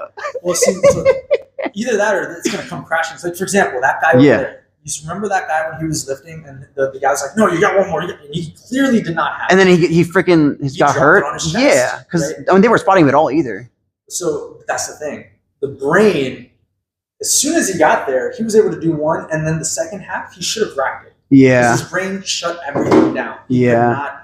Because again, as soon as there's too much tension Yeah. or a risk of too much stretch, Yeah. there's going to be some sort of muscle injury, or there's going to be something's going to happen, Yeah. right? Which is why your brain shuts everything down Yeah. before that happens. And unfortunately, sometimes when your brain shuts everything down, it comes at the expense of you being mid set, and then it just falls on you. I think that's why I focus so much on like stability and like slow reps and Yeah. whatnot. I think just that helps so much with just overall never having that issue. I've never dropped. Well, it would probably not I never happen. dropped it on myself, you know. What you said, it's another good point to have a knowledgeable partner with you. Yeah. Who knows when it's a good time To stop. ask them Yeah. to push Yeah. or to stop. Yeah. Because, like, for example, those idiots literally could have caused their friends. Oh yeah, to have die. collapsed lung, Yeah. broken rib. They could have. They were like, don't save him, don't save him. No, let him get it, and it's on his neck. Like it was fully on his neck, And bro. he That was not- insane. It wasn't going No, he wasn't, dude. He It was like, what is he gonna do? Like fucking what, skull crush it? You know what I'm saying? Like he's not doing that. It was like what 245 or some shit. It was Yeah, insane. he could That was not- stupid. That's really stupid. It was really Right, dumb. so- Yeah. So I mean, like I said, those kind of situations happen, and your brain, to safeguard from those situations. That's why you get that fatigue. Okay. As soon as that fatigue hits, your brain starts to sense that there's a lack of stability, a lack of strength, and it shuts everything down in order to prevent you from Really? moving further, right? What do you do in that situation? Do you give up? Well, no. If I don't have a spotter, Yes. unfortunately, You're probably going to. I push. I'll reduce maybe 10-20%, Okay. or I'll save maybe a rep or two. Interesting. Because I would rather get 2 reps shy of failure Yeah. than go to failure and not have anyone to help me. I think once that's why I don't use clips, so I can just slide it off. You know. So yeah, that's smart. So if you Yeah. have those arms on a rack, Yeah. you can just boom, and that's it. But imagine not. I don't get having enough that, depth right? with that though. I don't know. I'm saying I don't use clips, so I can just slide the plates Oh, off. Right. I mean, okay, Well, yeah. bench press wise, right? Say I have one more rep in me, right? and then I push it, and like that's it. Like I barely pushed it up, right? Yeah. I'm not gonna rack it. I'm probably gonna hold it there for a second and take a breath, and then I'm gonna do a negative with it. I'm not gonna push it back up. I'm gonna do a negative with it, and if I can't push back up at all, I'm just gonna slide it off, and I'll probably still do another negative afterwards, or at least try to push another rep. Yeah. Because even that negative right there, as long as I'm controlling it the whole way down, Yeah. that's still gonna build so much for you. You know what I'm saying? No, of course. The negative's gonna. It's gonna have I love negatives, man. I love it so much, dude. All my curls, all my rows, like everything, dude. It's just that slow, like oh my god. I mean, negatives are great. I just, when it comes to being alone, again, mid set, so there's a couple types of ways to define failure, but one of the most common ways is when you can no longer do a positive rep. Really? So yeah, you have your negative, right? Then there's a positive. When you can no longer do the positive, that is absolute failure. So I'm pushing past. Right? Let's go. If Let's go. If you're doing if you're repping things in your form is trying to look a little shaky, Oh, yeah. that would be technical failure. Yeah. You can still put, like, say I can do a push up, but it's not looking pretty. But I can still do a push up, right? But I'm compensating. I guess I don't push past bad form, but I don't think I've ever lost form before I lost the ability to do it. So technical form or technical failure is going to present itself before absolute failure. That's what I'm saying, though. I don't think I've ever lost form before I've lost the ability to push the weight. Well, like, say I'm doing a curl, right? Yeah. I have never been able to push it up anymore. Yeah. Before I lose the form or start using shoulder. You know what I'm saying? Like, so then you've never reached failure. Nah, I've reached technical failure. I mean, I can do negatives with it. I can just like throw it up and do negatives, but I'm not gonna. I'm not. But I'm still not gonna be like janky and lose the form. You know, I'm not gonna like tilt or anything like that. Yeah. Bench press, right? I'm never gonna like, so if you're doing loose footing or something like that. Squat, I'm never gonna sit there and like my quads will give out before like my like back tension gives out or something like that. You know? Yeah. I don't know. If you're using negatives, you're more than likely going to failure, right? Absolute failure. Technical failure is whenever you can't do a positive. I see. I've never gotten. I don't know. I've been really gotten. Maybe if I first started, I guess, like maybe the first few like months. Yeah. But I can't even think back to a time. Like I'm sure I did. I just can't even like visualize it anymore. If you're doing negatives, then you're probably. That's it's just stability, man. Like I've focused so hard on that, you know. Just because, like, I think because I work out late at night and there's oftentimes not a spotter, I want to build myself to where I wouldn't really need one, you know? That's why my back is just so, buffed up, like my stat points went in the back, you know what I'm saying? Just because, like bench press, the stability, right? Just boom, engage the lats. There's, like, so much stability there, you know? Right. Squat, so much stability with the lats, pinched there, you know? Curls, lats engaged, stability, you know what I'm saying? Now, I will say this, though. Cheating, I don't see anything wrong with cheating on momentum. Yeah. Right. I think most people worry too much, given that about cheat reps. Yeah. Yeah. Given that you know how to do it, there's a way to cheat reps. Like, for example, if you're doing curls. Yep. I don't like it when people just stop. Yeah. Once they can't do this anymore. Right? Yeah. For me, I like doing. I like using really hips and losing the form of it. Yes. Why? Getting a little body English. Yes. There's going to be some momentum, but at that point, I think your arms are so fatigued. The only way I'm ever going to do that is either on the last set or like on like at the end after the last set to just squeeze the last juice out. Exactly. But again, the way that I do it usually, I'll lose the ability to do it entirely before I lose the form. You know what I'm saying? Well, so most people are going to do this. Right? No. Honestly, curls you want to lean a little forward so you can center it more on the bicep. Right? Yeah. So momentum, like at a certain point, your biceps are so fried that even the momentum is going to squeeze out. Yeah. It's still going to have some tension on it. Yeah. Right. And if you're doing it right, you can use that momentum to accentuate the negative. And then get the negative. Yeah. So most people are like, no, you don't want to do cheat. It's debatable. It's debatable. Me personally, I like cheat reps. I think they can be very useful. Yeah. Given that you know how to do it. As long as you're not like throwing your back out and shit. Okay, yeah, that's fair. On top of which, again, if you fried your muscles already to a point where any amount of tension is going to get it. Like, Yeah. I mean, tell me, if your muscles are so done that you can't even raise it up, Yeah. so you're swinging it, even the momentum, that's still squeezing your bicep. Yeah. So even if I'm not getting, No, like I get to the point where I can't you're still swing gonna it. get Yeah. You're Yeah. still going to squeeze Yeah. out a few more. You're still going to. At that point, I'm sitting there like lifting with the other hand, just like, come on, come on, come on, come on, come on. Yeah. You know. You know. So yeah, like I think again, I think cheat reps can be useful. That's why I liked having a gym buddy, Yeah. just because like, so I'm doing curl, right? He'll help me. You know, he'll be like, Yeah. all right, come on, push, push, push, push, push, push, push, push. All right, down, down, down, down, down. Nope, nope, slower. Oh, yep, okay, slower. You know. Yeah. And then like work on it more. I had a colleague that would have me do bicep curls with a bar Yeah. right here against the wall, as many as I can until I couldn't do anymore. Yep. And then as soon as I couldn't do anymore, I would drop it. He would take it. I would lift my hands and he would make me do the negatives. Really? Drop it. He would take it, and then that No. way you can accentuate the negative a lot more, squeeze out a lot more. Interesting. Because if you're having to do it, Yeah. then you're essentially using. Well, if you're doing it by cheats to- yourself, but if you're making them work for it though, So like here's the if you're helping So- just a little bit, you So know. if I can no longer do this, right? Yeah. Right. What he's doing is he's grabbing the barbell. It's a quick breather. Yeah. No, not even. Just so that I can lift my hand. Well, yeah, up that's and but then that's a place- second of a lack of tension that helps you, you know, right. get but a little bit. I guess. I can definitely focus more on the negative.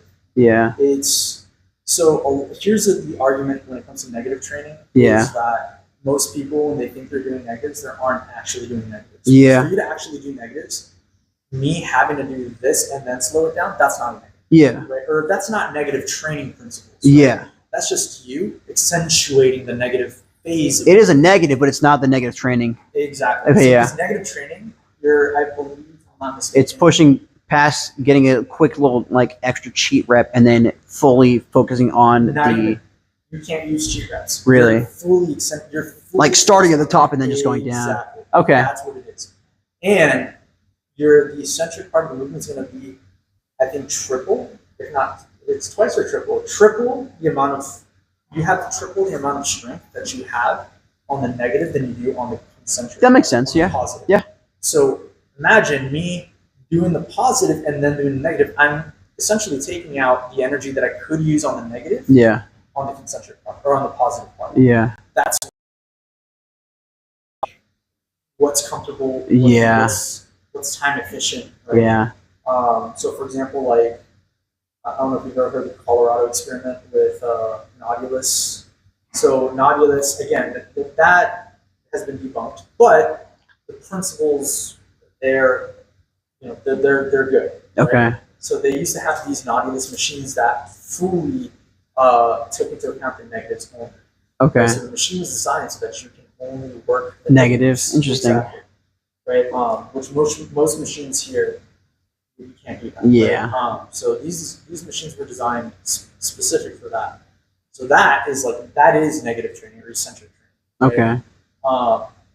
But most people, they're like swinging up and then focusing on the negative, or just taking more time on the negative. Yeah. Part of the movement. Although yes, you are focusing on the negative, it's not Negative training. negative training. Interesting. Right? So I guess I don't do negative training, but I do negatives a lot. You focus on the negatives. Yes. for Yes. sure. Which is not bad. That's probably, if there's any part of the movement that you want to focus on, it's the negative. Yeah. Right? Yeah. I mean that's what I found is most effective, at least. Yeah. Yeah. Plus, on top of that, the negatives are going to build up a lot more. I mean, curl wise, that's why I like doing the full curl, just because I like the stretch here, but then I like the overall muscle tension of Yeah. the negative. You know. Yeah.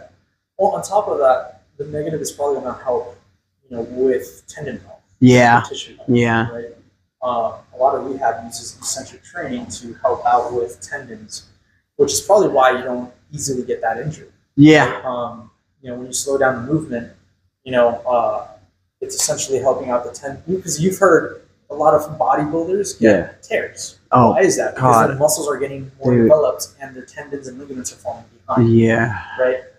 But by focusing on the negatives, you could essentially help Negate that catch entirely. up. Yeah. Not negate it, but definitely make the tendons a lot stronger and be able Okay. to deal with a lot more stress. So because I'm Yeah. building the negatives more, I'm focusing more on the tendons and whatnot. No, you're adding, again, muscles get a lot of hypertrophy. I'm helping them catch up more. But you're helping the tendons Okay. as well.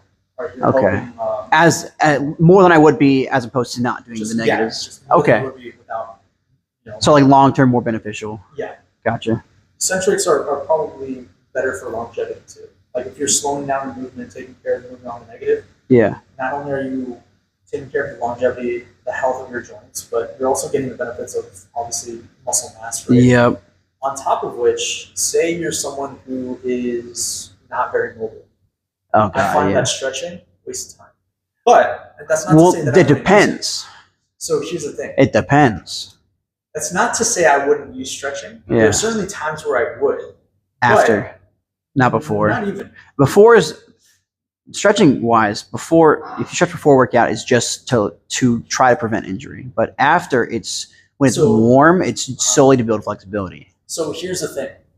Nothing prevents injury. You Of can course. only reduce injury. Of course. It's been shown that warm-ups that involve stretches and all this stuff Yeah. doesn't actually do much as far as injury reduction goes. But it does a little bit. Not really. What? Here's my perfect. Here's an analogy I always give everyone. Yeah. Does a cheetah stretch before it catches its prey? No, they just sprint. They just Well, right. You know. So it depends. I've seen a bit of both. not when they're catching their prey. Well, Right. not when they're No. stalking their prey. Exactly. As soon as they see their prey, they're going for it. I guess. right? Yeah. They're not stretching. They're not like. Or for example, if a mother sees I mean, a child. what you'll in a see car, though is they do stretch afterwards. more for I think commodity than anything else. Sure, not because but- it's needed. But it does benefit a lot from it. I think I don't think they do it. So they don't do it. They do it instinctively more so to loosen things up, but not Sure. necessarily for injury reduction. Right? well, that you know why they're loose though, right? It's because the heat. Everything is more malleable with heat. So yeah, muscles wise, when 100%. they're hot and they've been Yeah. used, right? Mhm. That's when they're most susceptible to being malleable for flexibility, right? Well, here's my other thing though. So when it comes to stretching, well, here's another example. Yeah. A mother that sees its child, for example, the perfect example I give you too is, have you ever seen Pet Sematary? No, I don't think I had. So I've heard of it, obviously. So there's a scene where this child goes out into the middle of the road. Yep. And there's a truck that's coming, and the kid's gonna get hit. Yep. Is the father thinking about, oh man, I gotta stretch, make sure that I'm like nice and loose to save my son while his son is about to get No, he hit by just a car? does No, he it. just Yeah. runs. Does he get hurt? No. Right?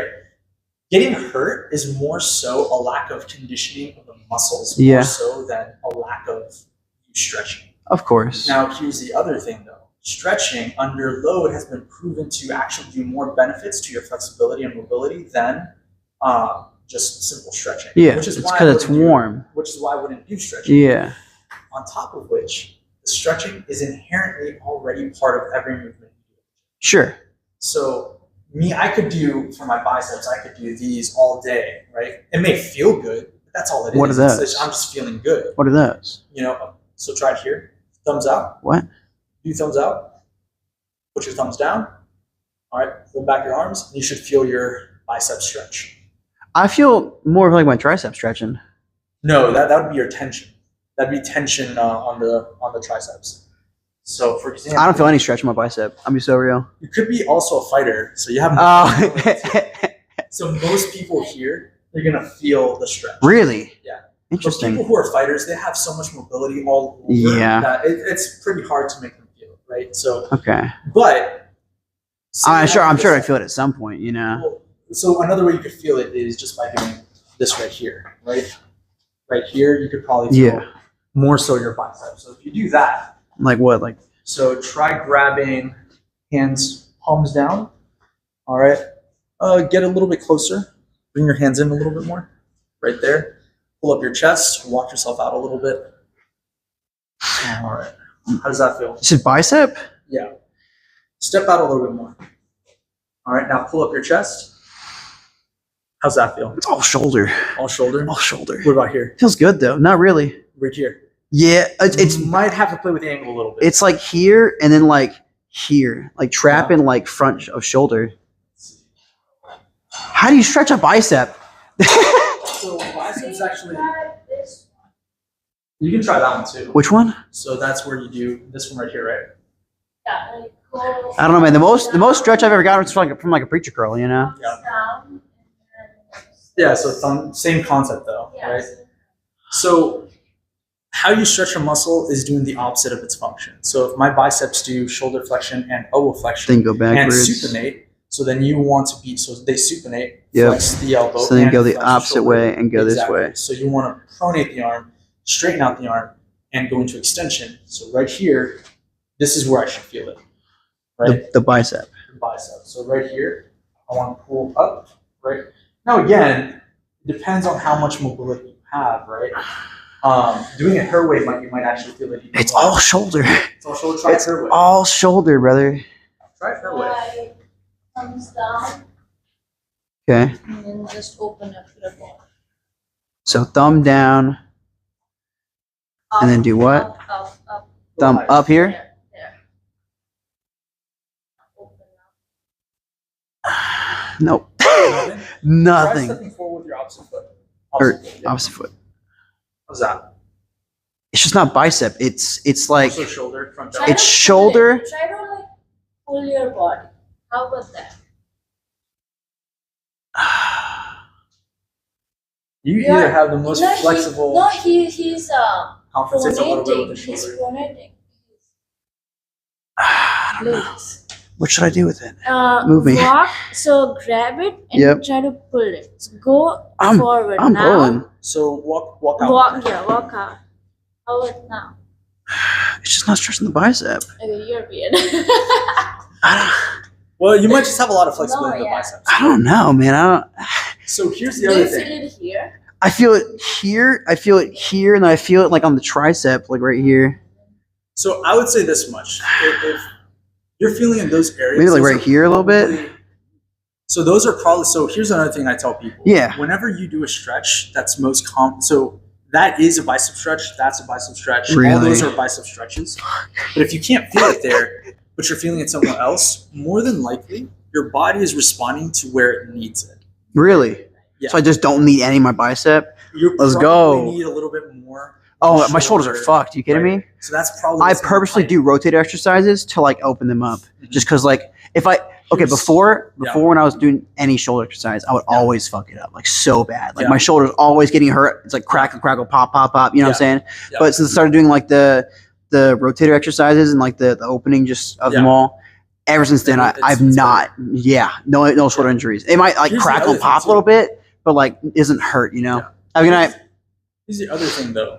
You're also, if you notice, my shoulder's back. Yeah. When you were doing it, your shoulder Really. went forward, right? I just don't know how to do it. So there's the other thing that might be causing you to feel it more so in the shoulder. So pull the shoulder back more. Yep. Like I would say shoulder back and down, and then bring the arm back.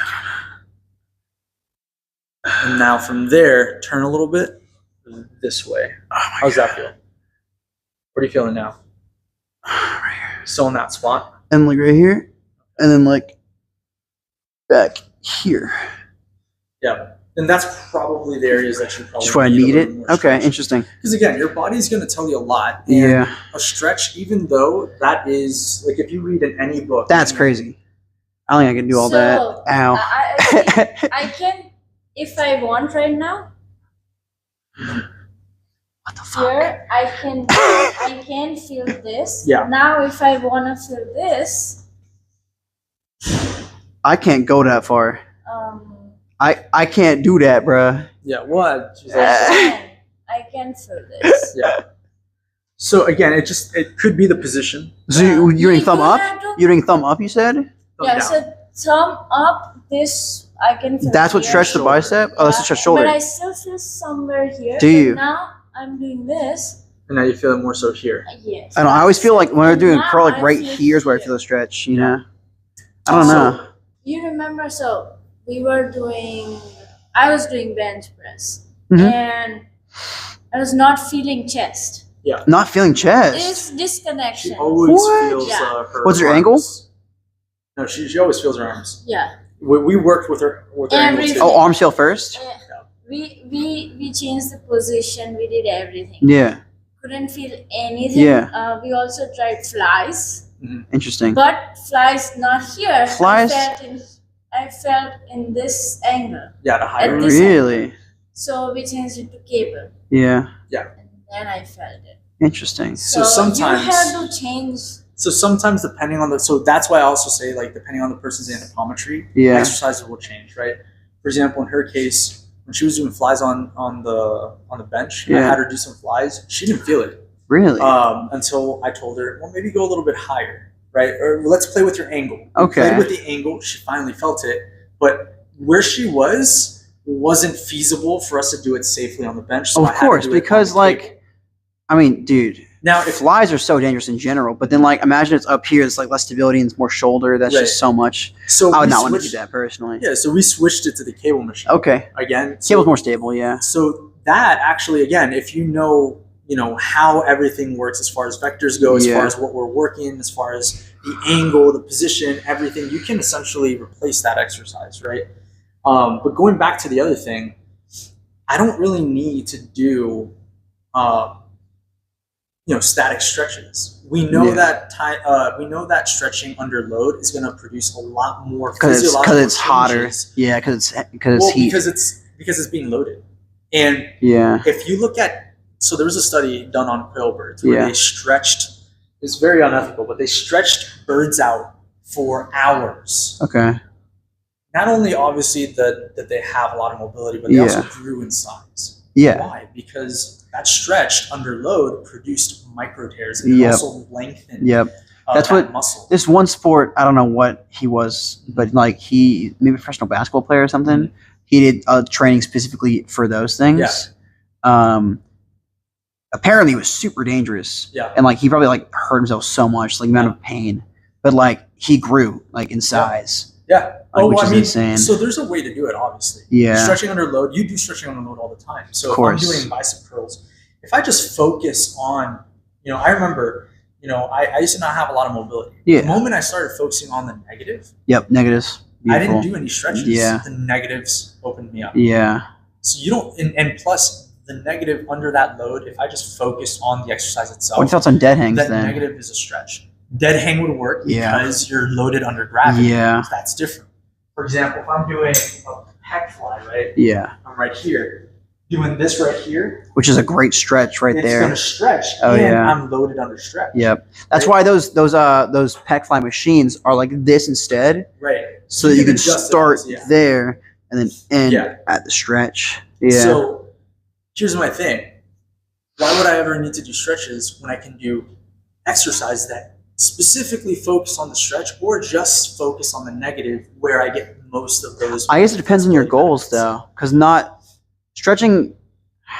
all workouts can get to certain areas of stretch. I guess. I mean, like you're not gonna get. So do you need to do the splits? You don't need to. Would it be nice? Sure. Yes. Do you need to? No. Not really. Is it necessary? Does it fit your anthropometry? Is I it can helpful? A little force- bit, sure, but it's not like Well, not urgent. Even. It might not even be that helpful. Because if I have the sport, if I'm a gymnast, Yeah. sure, that's something I have to do. Yeah, hip flexibility and But- whatnot. If I'm someone that just needs to be able to tie their shoes, Yeah, me you doing would not these need to at all. stretching Yeah. exercises to open myself up to an extreme is not necessary. In fact, It's might be not doing some practical, but damage. it's more for like you then. yeah, Yeah. It's probably doing more damage more than anything else. I don't know. Here's the other thing. I think the most important thing, at least for lower, is like hip, Yeah. like mobility and flexibility. Yeah. Well, here's the other thing too. Again, going back to the chest, just to kind of give you like an easier example. Yeah. To save my mobility as far as like my arms, shoulders, Yeah. right, in the chest position. Say I want to load up my chest. Mhm. I'm going to do bench press. That's going to be the best thing Of for course. me to do. I'm going to get a high degree of tension on those Yep. on the chest muscle. I'm going to get a lot of muscle out of it. Yeah. But if I want to stretch it out, like what I would do, a good combo would be do some sort of bench, some sort of incline, and then after that, open myself up. Yeah. After all that, open myself up with a cable fly. There you go. I got my You got the heavy load and you got the and then micro I got my tears. stretch, Yeah. right?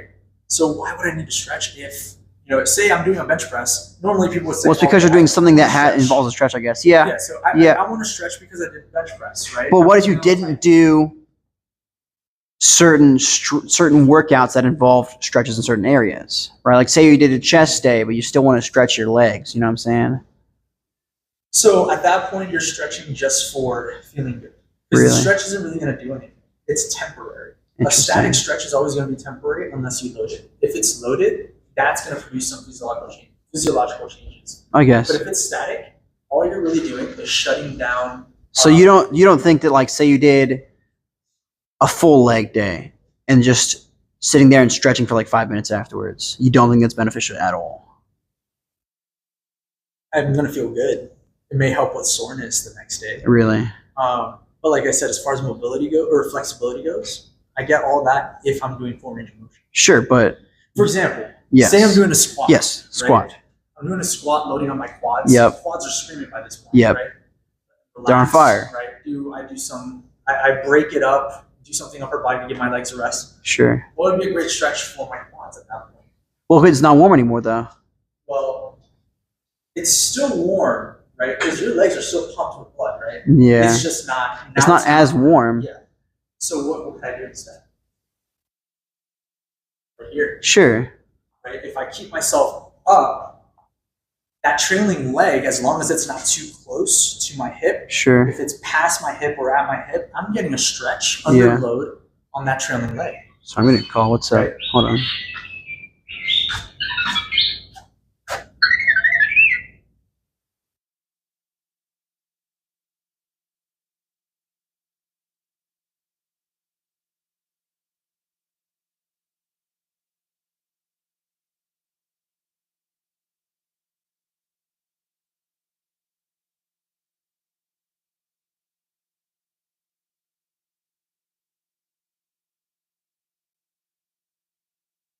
Sorry, people worried about me. People worried about me. But, like, for example, a lunge, so there are different ways to do a lunge. If Mhm. I want to accentuate my glutes, Yeah. and I want to get a nice stretch so that I can grow my glutes, Yeah. of course, I want to do a lunge where I'm leaning forward more, Yeah. because I'm pushing my hips further back. Yes, you stretching want the to push them glutes, back. right? Yeah. But if I want to get a stretch on that trailing leg, because I'm pretty tight in my hip flexors, Yeah. You want to keep that back straight. I want to keep Yep. that back straight so that this guy is back Yeah. behind you. Right? So, I mean, again, those are simple ways that you can get that stretch under Yeah. load, where you're going to open yourself up while working the one side that is being loaded, Yeah. while the other side is being stretched out under load. Right? So, I mean, again, do I need stretches at that point? No, I just No. need the perfect combination of exercises that allow me to get full range of motion, load me up, but also stretch me out. Interesting. Load heavy with a compound exercise, Yeah. and then use an accessory exercise. I guess that's time saving. Yeah. But Now, I stretching- still don't think that the stretching afterwards is inefficient. I think I've seen the evidence myself So from stretching- witnessing it, doing it myself. Like my hip flexors were fucking awful. Yeah. You kidding me? Like a year ago, I couldn't like. Well, here's another thing too. Think about it this way. Yeah. I could get way more benefit out of a glute bridge than doing this right here. Why? Yeah. Through what Well, we call- I never found benefits of that at all. But Well, yeah, that's an example, right? Like Yeah. a quad stretch doing this, right? I guess. Let's say that's the stretch we're going with, right? Yeah. I'd get more out of a glute bridge than doing something like that. A glue bridge. Glute bridge. So that's where you lay down, you just thrust your hips up towards the ceiling, right? So you mean like? Are you talking about like these? No. So you lay down on your back. Yes. Yeah, like that. Or just Interesting. put both your feet on the back, right? So I've doing never this- done those. So this, obviously, most people are going to see this as something to grow your glutes or your hamstrings, right? Okay. Because you're doing hip extension. But through what we call reciprocal inhibition, Yeah. the antagonist muscle has to relax for the antagonist muscle, or the main mover, to start working, right? So if my glutes are working, the antagonist would be my hip flexors, because my hip flexors cause hip flexion, whereas Yeah. my glutes cause hip extension. So if I'm doing this is relaxing so that this can move, Interesting. right? So by me doing this, I'm essentially stretching and relaxing those hip flexors already, right? So, like I said, I think stretching, not saying that you can't do it, because when would I do it? So, for example, stretching for hypertrophic benefits, that's Yeah. when I would do it, right? There's this, I forget, there's this principle, the law of Borelli. I forget exactly what it is, but the law of Borelli dictates that if you have to be able to contract the muscle proportional to its length, Yeah. to get maximum benefits, and you have to lengthen proportional to I forget what. But if you don't, right? Say I'm only doing partials. The theory goes that that's going to cause those muscles to get tight. Yeah, and they're not going to be stretched. And not, So say I'm doing bicep curls all the time, but I'm it's good for the pump, but you're not stretching at all. You're not getting those micro tears. Exactly, and I'm going to be right here. Right? Yeah. I'm going to walk like this. Now, forget T-Rex. Now, that may or may not be true.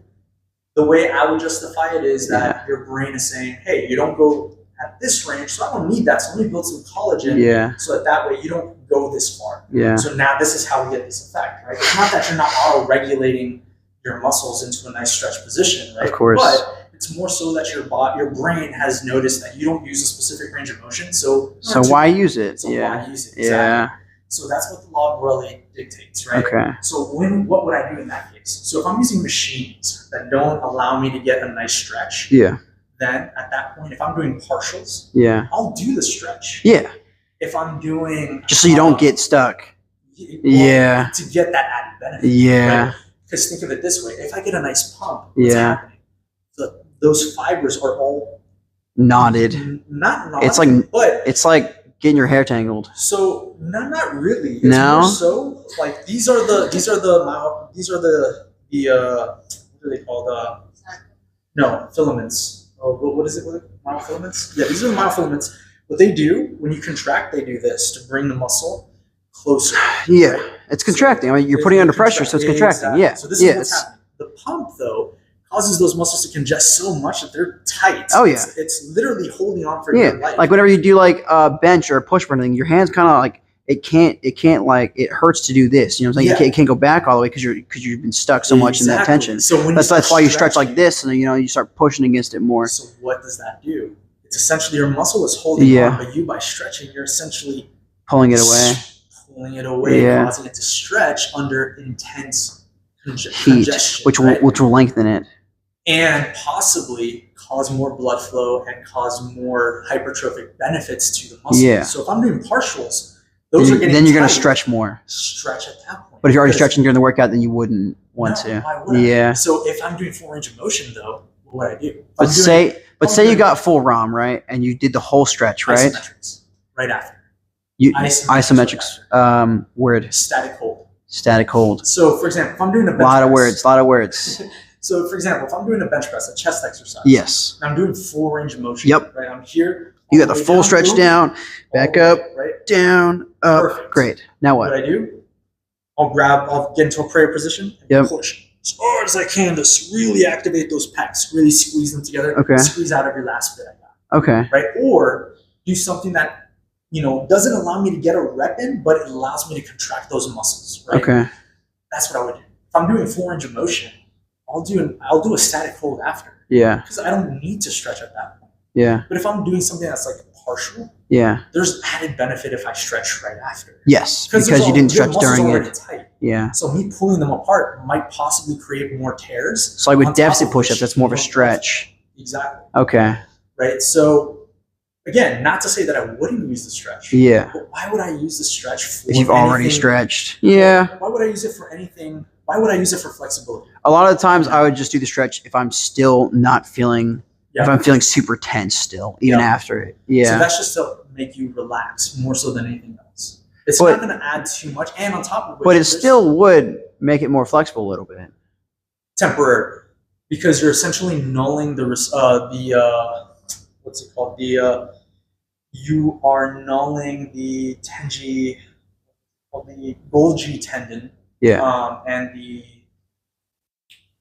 what's it called? So you're saying that, say I got this 30 here, right? Uh-huh. And I just repped it. I just repped it all day, full stretch. Yeah.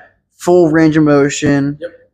And I got such a pump, but I've been stretching the whole time, so I don't really need to stretch, but my pump is going so crazy that I really want to stretch it, right? So I stretch it, right? Yeah. right after that pump, and I stretch it, and I keep stretching for a while, right? And So I that's keep going, and then the next week, suddenly it just feels more stretched, right? Uh-huh. So do you think that wouldn't immediately after stretching it would not enhance its flexibility at all whatsoever?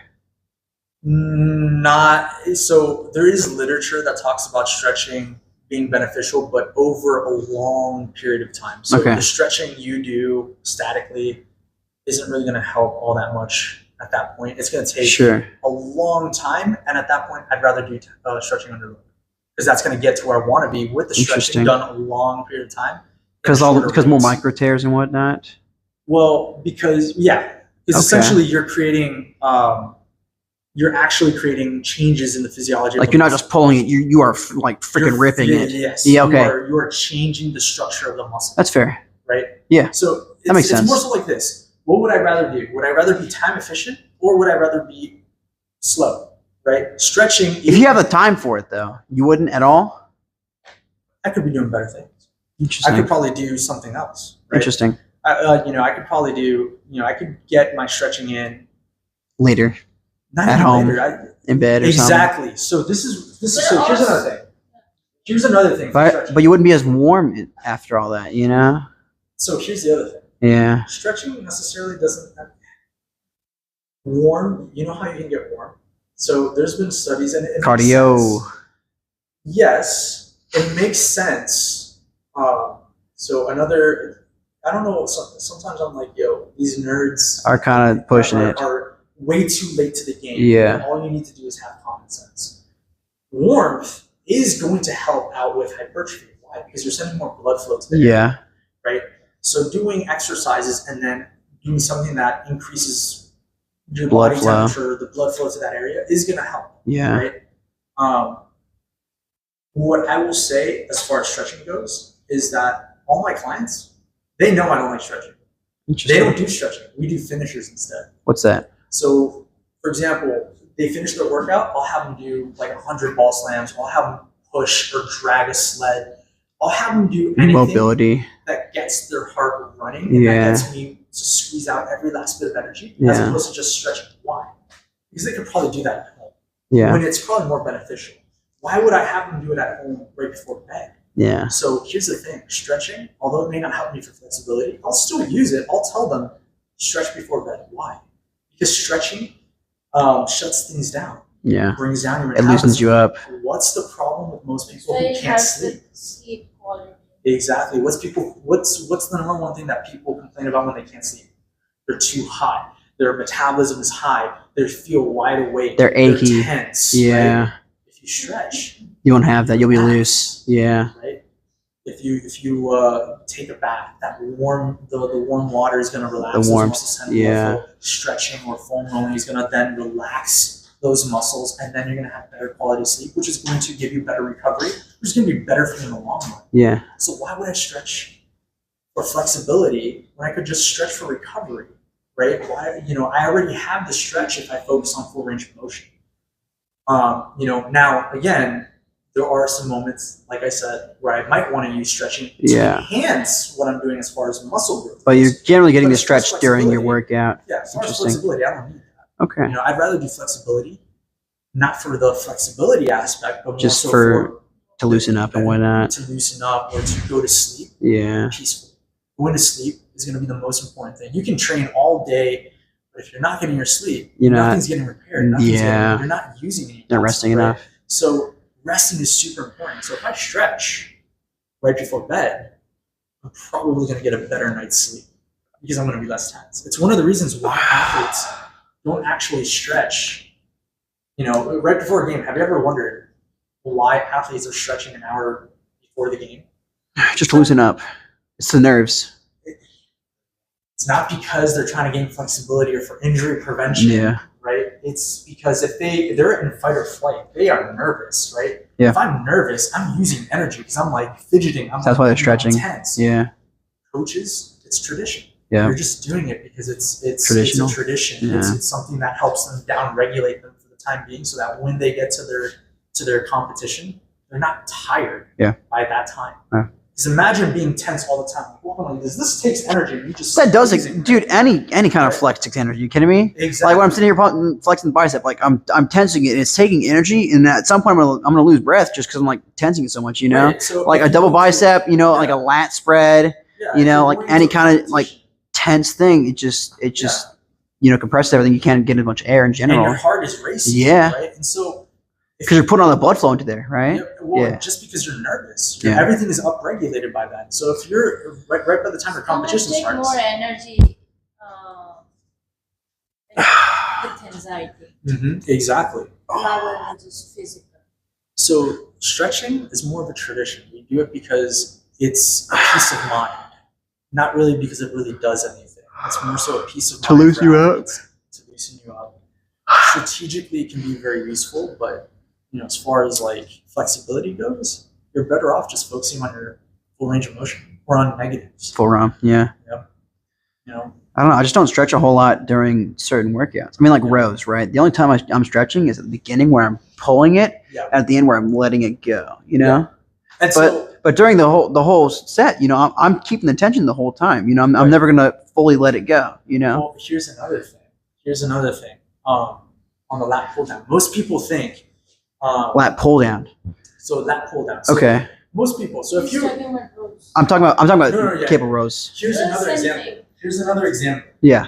There's a test that we do to see how much external rotation someone has at the shoulder. Okay. So I'll do this, right?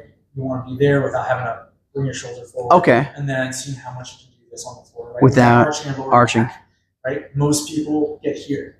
Okay. So what's most trainers, most coaches' usual response? Oh, it must be the rotator cuff. Because the rotator cuffs do external rotation, they do internal rotation. Well, meaning to a they certain rotate extent, arms, but right? it's probably the muscle as well, right? Well, those are muscles, right? And they are responsible to do this, right? And Yeah. sometimes when we have lack of ability there or lack of flexibility, everyone wants to learn the rotator cuffs. There is one It's other not- muscle, and it's fair because the subscapularis helps with internal rotation. Sure. The supraspinatus, the teres minor, and the infraspinatus, which are all muscles in your scapula on your back, they produce external rotation, right? So if I'm weak or lacking flexibility, I'm not going to be able to do external rotation. And most people, that's where they get injured, right? So but here's the problem with that theory. Well, here's another problem, though. Here's the problem. I'm down. There's line mobility there. But you have no mobility. I have great up here. When I do the rotator things, I kind of go past this point Yeah. here. Like I'll kind of like Yeah. let it like almost like pop my shoulder a little bit, and then I go back. I don't know how to get this one down though. Yeah. How do I get this flexibility? There's no So- need. so here- Is it? There's always a Well, need. There's for Maybe I want to be a Beyblade, okay? But Maybe I want to be a Beyblade, all right? well, here's the other thing, though. You know? Most people that lack external rotation, this ability to do this, right? Yeah. It's one of the reasons why people, when they do back squats, they can't get into it. If you can't do external rotation, you don't Oh, have they the can't ability- lock it there? No, because it's gonna hurt. Really? their shoulders. They lack the ability to rotate externally, right? So they, What's up, dude? Right. So here's the thing, though. Those rotator cuff muscles aren't the only ones responsible for internal rotation, meaning this movement right here. Yeah. Right? The lats do internal rotation. Yeah? Right. That sounds right. So Because it's like right here, right? it's right here on the inside. The lats here? Yep, right here, What? right here. This is the lat? Mm-hmm. Well, not Like, obviously it down goes there, from- but What? it goes from here all the way to Does it really? Like right here? right here. Okay, I feel it right here. Yeah. So it's gonna pull on the arm so that it rotates the arm inwardly. Right? Fuck. My lats are fucking me up? Now, No. here's the thing, though. So everybody wants to do this or this or this, whatever, He's dissing me. and the lats might actually be the thing that's preventing you from doing this, because if they do internal rotation, guess what? Yeah. They're tight. So it's probably lat. So how would you remedy that then? So here's one thing you can do. Okay. Like, would dead hangs help that at all, or no? It's pull down. Okay, he's gonna need some pull down. Yeah. Most people think this is a new thing. It's a pull down stretch. Yes. Oh yeah. But you get Okay. the benefit of hypertrophy. too. Yeah. So you get muscle out of this. Too. Yep. This is something that most people are doing now, I thought of this. But they're late to the game. They're late to the game. Okay. I thought about this when I was Go for it. Come on. in my undergrad, and now you can see YouTube videos Yeah. this year about it. So everybody's like really, really late. But what you do is you're going to do your lat pull down here, and then as you're coming in, notice leaning in. You're leaning in to get that stretch right here. That stretch right here. Okay. And then you're going to go back to here. Lean back a little bit. And then you go back to here. So essentially, I'm rocking back and forth. Right? So I'm going to be stretching this whole piece right here. Interesting. Right here. So when you lean forward.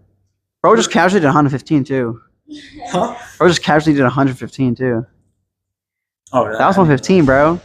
But that's kind of crazy.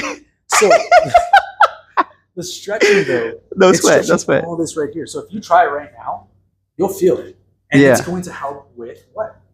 The flexibility. If my lats are tight and I'm stretching it under load, I'm going full range of motion, and I'm adding that extra stretch by leaning forward, right?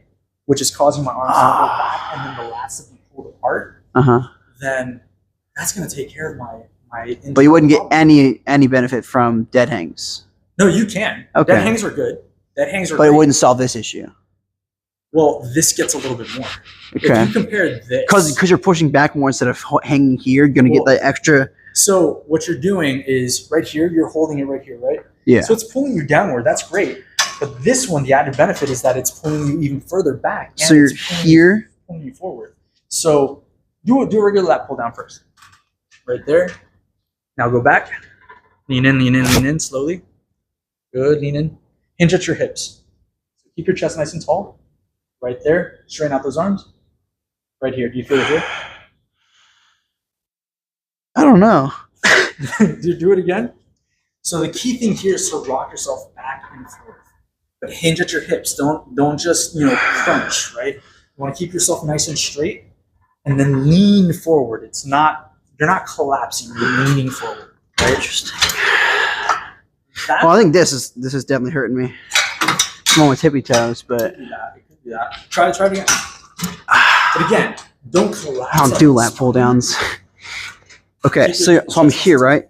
Chest nice and tight up, right? Yep. And then pull it down. Good. And now lean forward as you're coming back.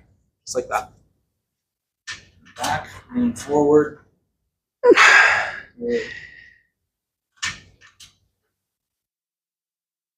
Oh my god. How's that? Suddenly the exercise is now 10 times harder too because you're 100% because it's at the stretch. Yeah. Right? So that right there is That's why I don't do lat pull downs. So that is what everybody's doing now. Really? Again, common sense. I figured this out back in my undergrad about like. I mean, the stretch is right there. It makes sense. Yeah, 5 years ago, figured this out, and I did it for PT reasons, so physical therapy reasons. Not for now, not even for exercise. Yeah. But then when I started, learning a little bit more about the exercise physiology, biomechanics of exercise in those classes, I started to realize, well, if I stretch forward, I'm getting more range of motion out of it. Yeah. And I'm getting stronger because of it. Yeah. Because I'm strengthening the entire range of motion. And if I'm tight, I'm getting the benefit of also getting flexibility out of it. Interesting. Right? Now, if you look on YouTube now, everybody's like, a fanatic about that because everybody's all about like lengthening partials and getting the stretch in. Again, most nerds on the internet, people who spend their time on in the lab. Mm-hmm. I'm not saying that's bad because I'm certainly getting my master's and I'm planning on doing a PhD. So I do want to spend my time in the lab. Yeah. That doesn't mean that, again, I want to be able to infield put it experience. into practice. Infield experience is always better. Are you kidding me? You want to get experience too. You don't. What is the just be lab stuck in the for? lab. Labs to validate a lot of those techniques that you do. Because sometimes you'll do something and it's a waste of your time because Sure. it doesn't work, right?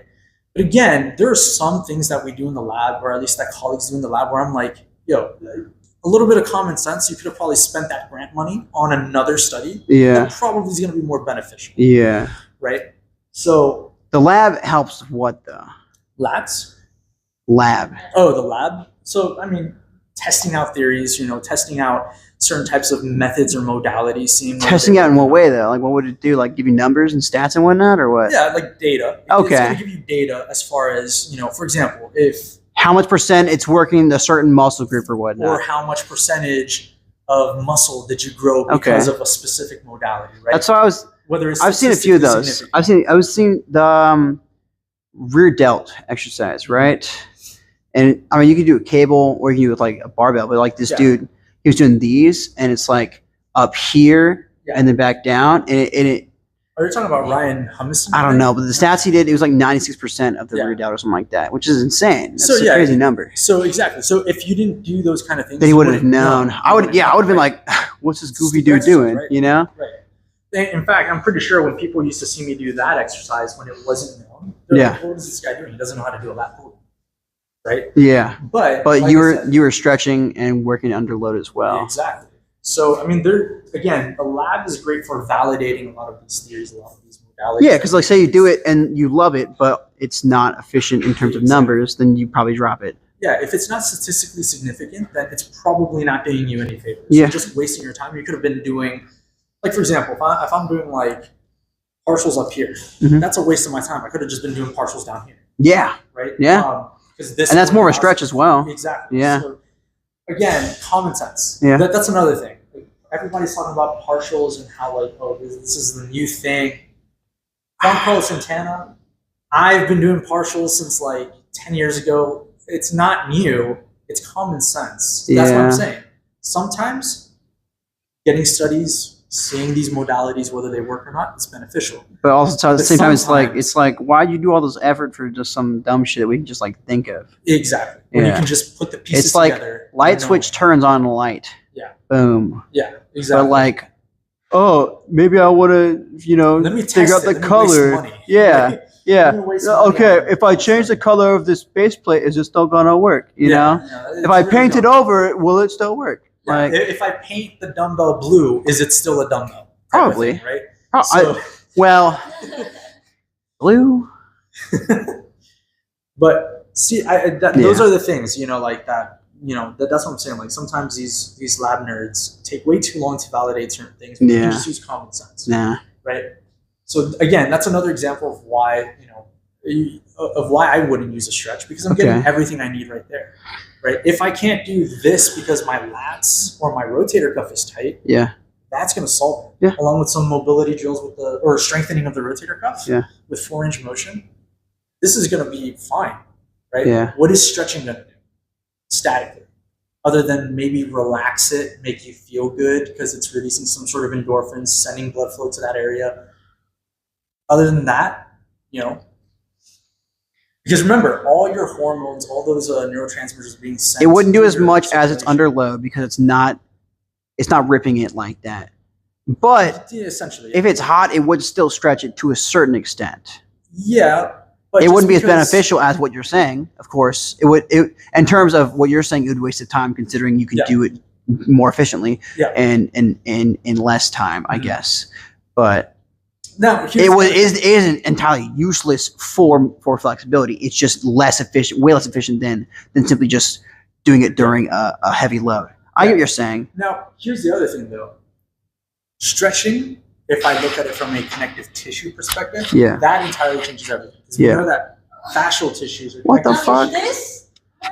I can't do that shit, bro. This will stretch your bicep. I can't do that either. I would probably like pull my arm out of my socket doing that shit.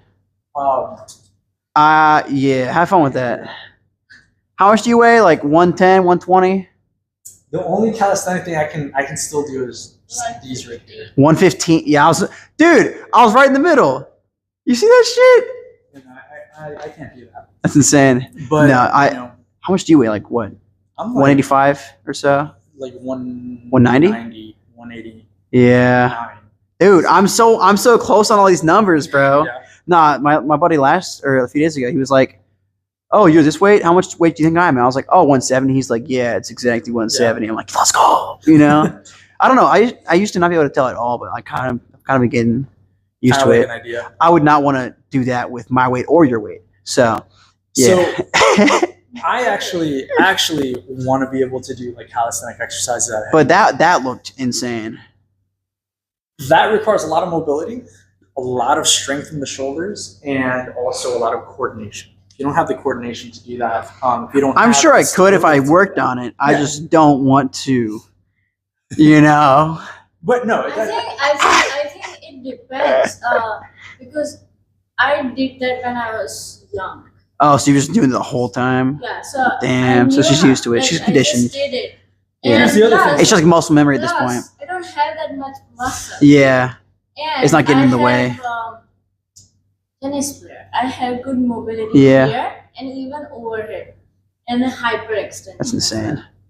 You're hyper. hyper mobility. But it's not hypermobile. It's controlled. Still. Yeah. Okay. Sure. Because Whatever it's you in my want to tell socket. yourself. Whatever you want to tell yourself. But again, like I said, as far as like stretching goes, like I'm not a huge fan for flexibility. But if we're talking about connective tissue health, that's Yeah. completely different because we know that connective tissues need static, dynamic. Yeah. They need loaded stretches. They like plyometrics. Yeah. They like bouncing movements. So like, static stretching for that reason, completely different. Yes, I would do that. Okay. Right. But But you wouldn't do it for the Flexibility, flexibility part. Interesting. in All right. fact, That's fair. I could, again, It's overall a waste of time. it's a waste of time. Fair. It's most people, again, if someone were to want to defend stretching, I would ask them why. Yeah. Give me a I valid would, reason. again, I'm sitting here, I would never deny that it has a effect Yeah. anymore. I'm just not going to say it's a good option anymore. It's not a bad option. No. It's just not as efficient as putting it under load. Right. And everything uses the strategy, right? Yeah. So that doesn't mean that I'm not saying don't do stretching. Don't do stretching because it's good for other things. It's just It's don't good for other don't use it things. for The flexibility. mantra of I'm doing it for flexibility. Because at that point you're just wasting time. So splits wise, have someone push you down. Well, if you've seen any That's what they- Russian that's what modalities, they- that's what they do. what they do, I know that's what they actually do. they put bricks on them. Yeah. You know what I'm saying? They'll I mean, have you seen what the Korean military does? No. North, not south, north. Yeah. No, They're no, fucking they're insane. crazy though. They break your legs actually. Like they'll put you in a That's- split position and they'll like you get a large like heavy stick or like metal pipe or something and they'll just smash your legs down until you like do a full split. You're gonna rip it. It rips entirely. It tears. But eventually it heals up and you can do the splits better. Yeah, that's how they do it. That's their method. They also do it on glass. I don't know Yeah. The video I'm telling you, like they did like a whole like a video of it. efficient that is because if you think about any tear, Again, it sounds fucking brutal. Like I'm talking like lifelong like injury type shit. But it works apparently. I don't think I would ever do it or tell anyone to, but their results are pretty high from what I've seen. so Now I'm sure if you do it and you just get an injury, they probably just like kill you or something. But yeah. yeah. Well, see, here's my problem with that. I don't know that it's so much their method that's helping them stretch. Yeah.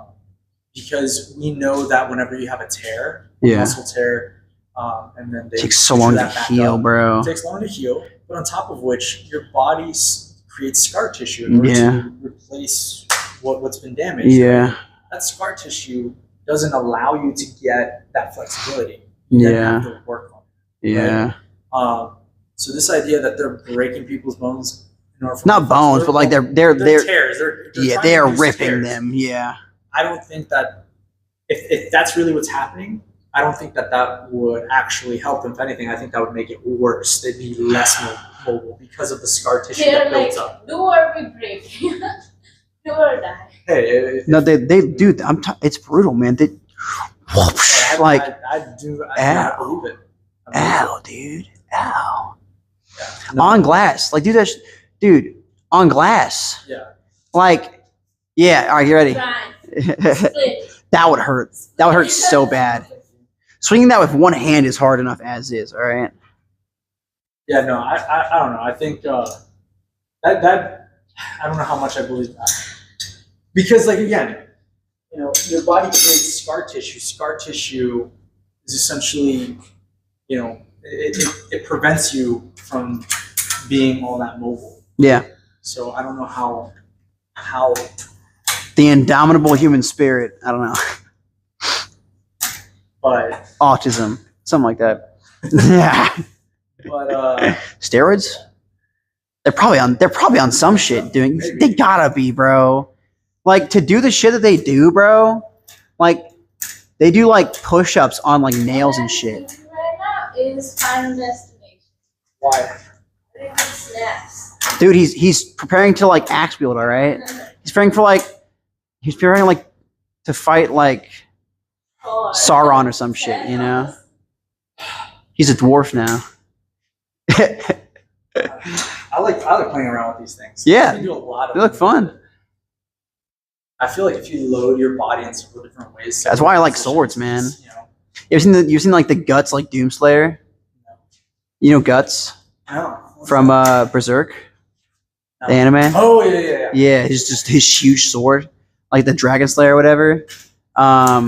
It's insane. Like that thing is huge. There's this dude. He keeps putting more weight on it, so it's like it's a sword, a base wooden sword with the add-ons, so you can start stacking more weight onto it. Yeah. He's at like 60 pounds of like just wielding it and like learning to wield it. Now, right now he's at 60 pounds, so he's like barely wielding it. He's mostly just using body weight. Yeah. But like the fact that he went from like 20 pounds, like first off, it's the whole sword.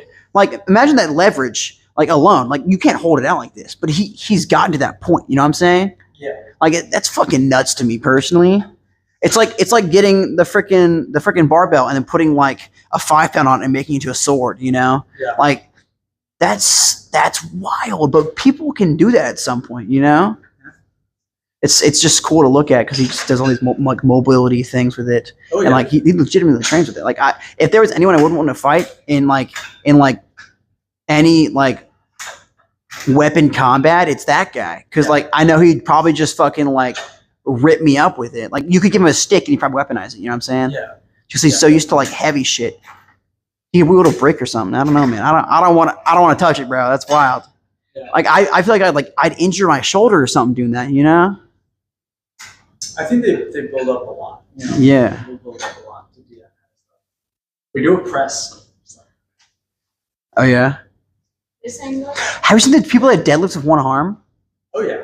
It's That's insane, bro. There's some guy named Victor or whatever. You know the guy who like the cleaner guy? He like walks around and, like goes to like the bodybuilders who are doing like a ton of weight, and then he'll be like, "Oh no, why are you doing the fake weights?" Yeah. And they'll be like, "What fake?" Yeah, they get so mad. And he's like, No. See, look, and he just like casually reps it. Antonelli something. Right? Maybe I don't know. Yeah, bro's insane looks though. like skinny, but He's actually, like, super. He's so dense. I don't know how he did like a 600-pound deadlift for like reps. Yeah. It's insane. And then like the guy who's like Jack. barely one repping, it was like fucking insane huge. You know what I'm saying? Yeah. And like even he can't do that. Yeah. I don't know what his workout regimen is. It's insane. But Yeah. like his recent video or something like that, he was like, oh no, and he's just like casually just like, see, it's Yeah. better with one arm, two arm bad, one arm just good. And I'm sitting there like, Yeah, that's Antonelli. ow, my lower back hurts enough as is, you know? Like, oh my God, no. I like powerlifting, so I like deadlifts. Yeah. I like it a lot. But like one-handed, bro. Oh, dude, there's some crazy exercises out there. Yeah. That aren't bad.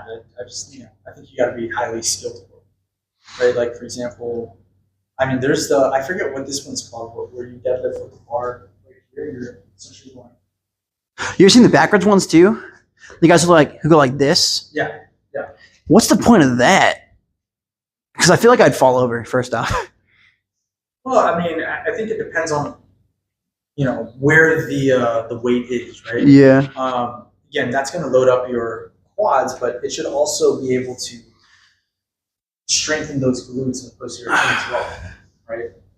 That's just God, that's Jefferson so curls are weird. my favorite. Who? Jefferson? curls. That's where like you stand on something like this, Yeah. grab some weight, and you just like curl your back down. Oh, what the fuck? As low as you can. To get that static, to get that weighted stretch.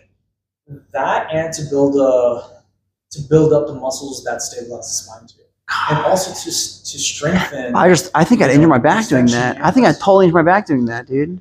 Actually, if you're a fighter, you should be able to do that. Really? Oh yeah, that's a fantastic exercise. Obviously, you can't do it like Heavy weight.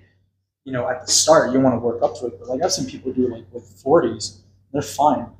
Again, this type of movement is only, you know, your body's meant to be able to do this.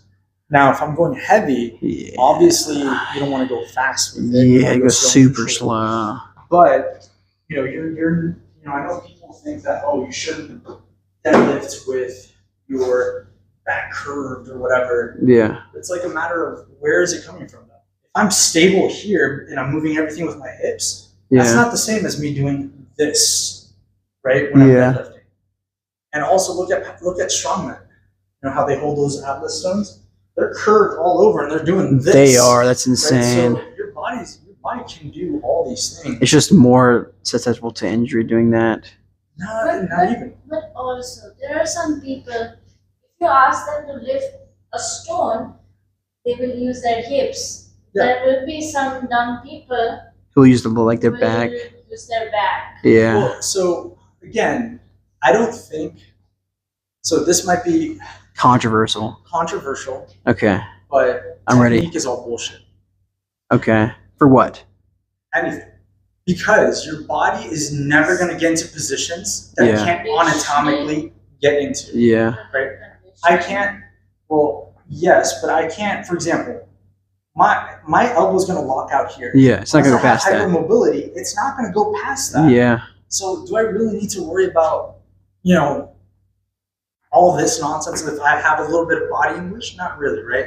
For example, again, if I'm lifting, right, my spine is locked in, but I have a little bit of curve in my spine. But notice I moved everything with my hip. Yeah. Is it really that? The only thing weird about your form was simply your shoulders, but that's honestly not as important. But if it hurts.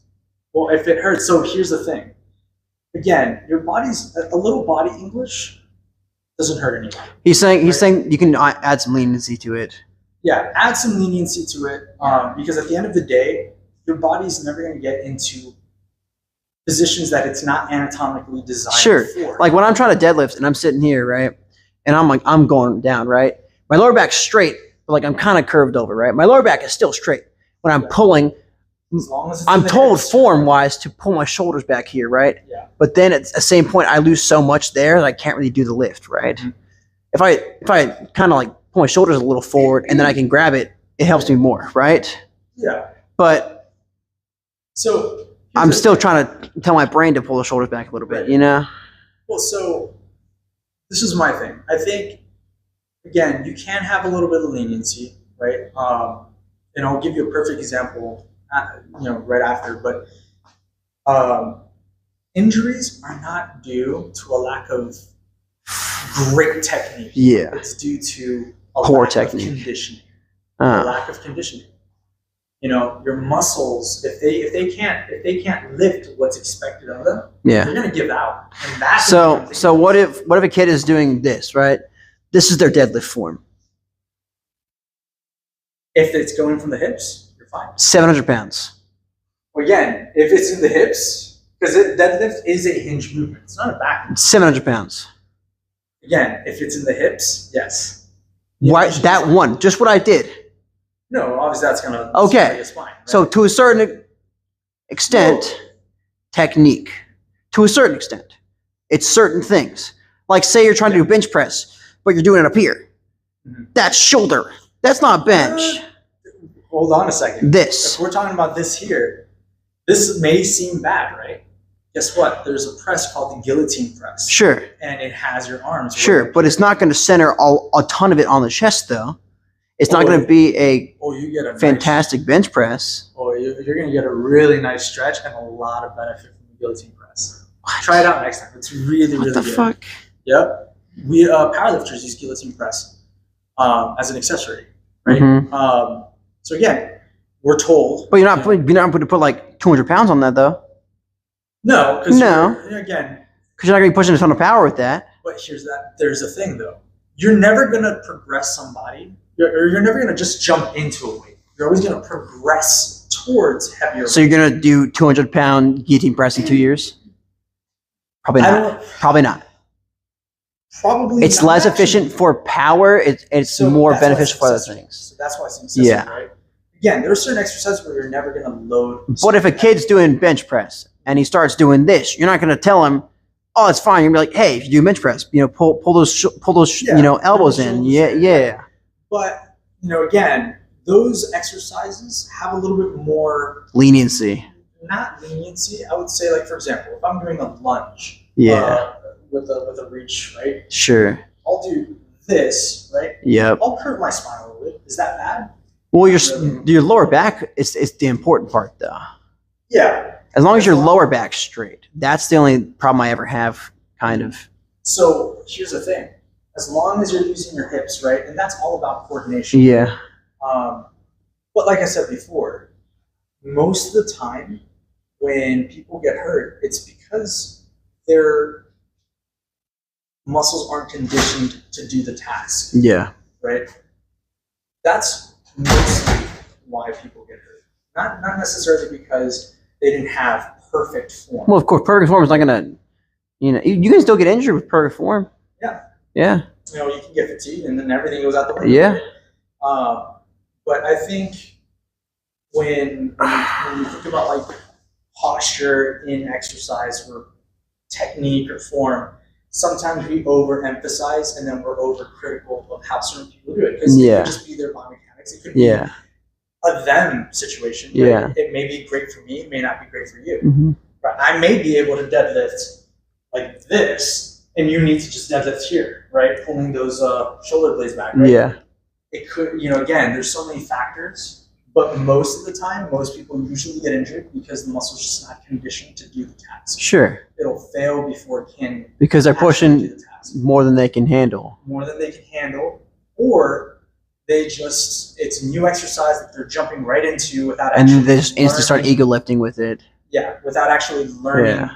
The dynamics, right? Yes, there's technique involved. You want to teach them those guidelines, But you want to learn the motion. Well, here's the thing: most guidelines are going to tell you for squat, shoulder width apart, feet pointed out slightly, right? Keep your chest nice and tall, and squat down, right? That's typical guidelines. Well, actually, I would just argue against one of those. Honestly, personally, personal experience, the chest outward thing. I've never once focused on my chest positioning for squat.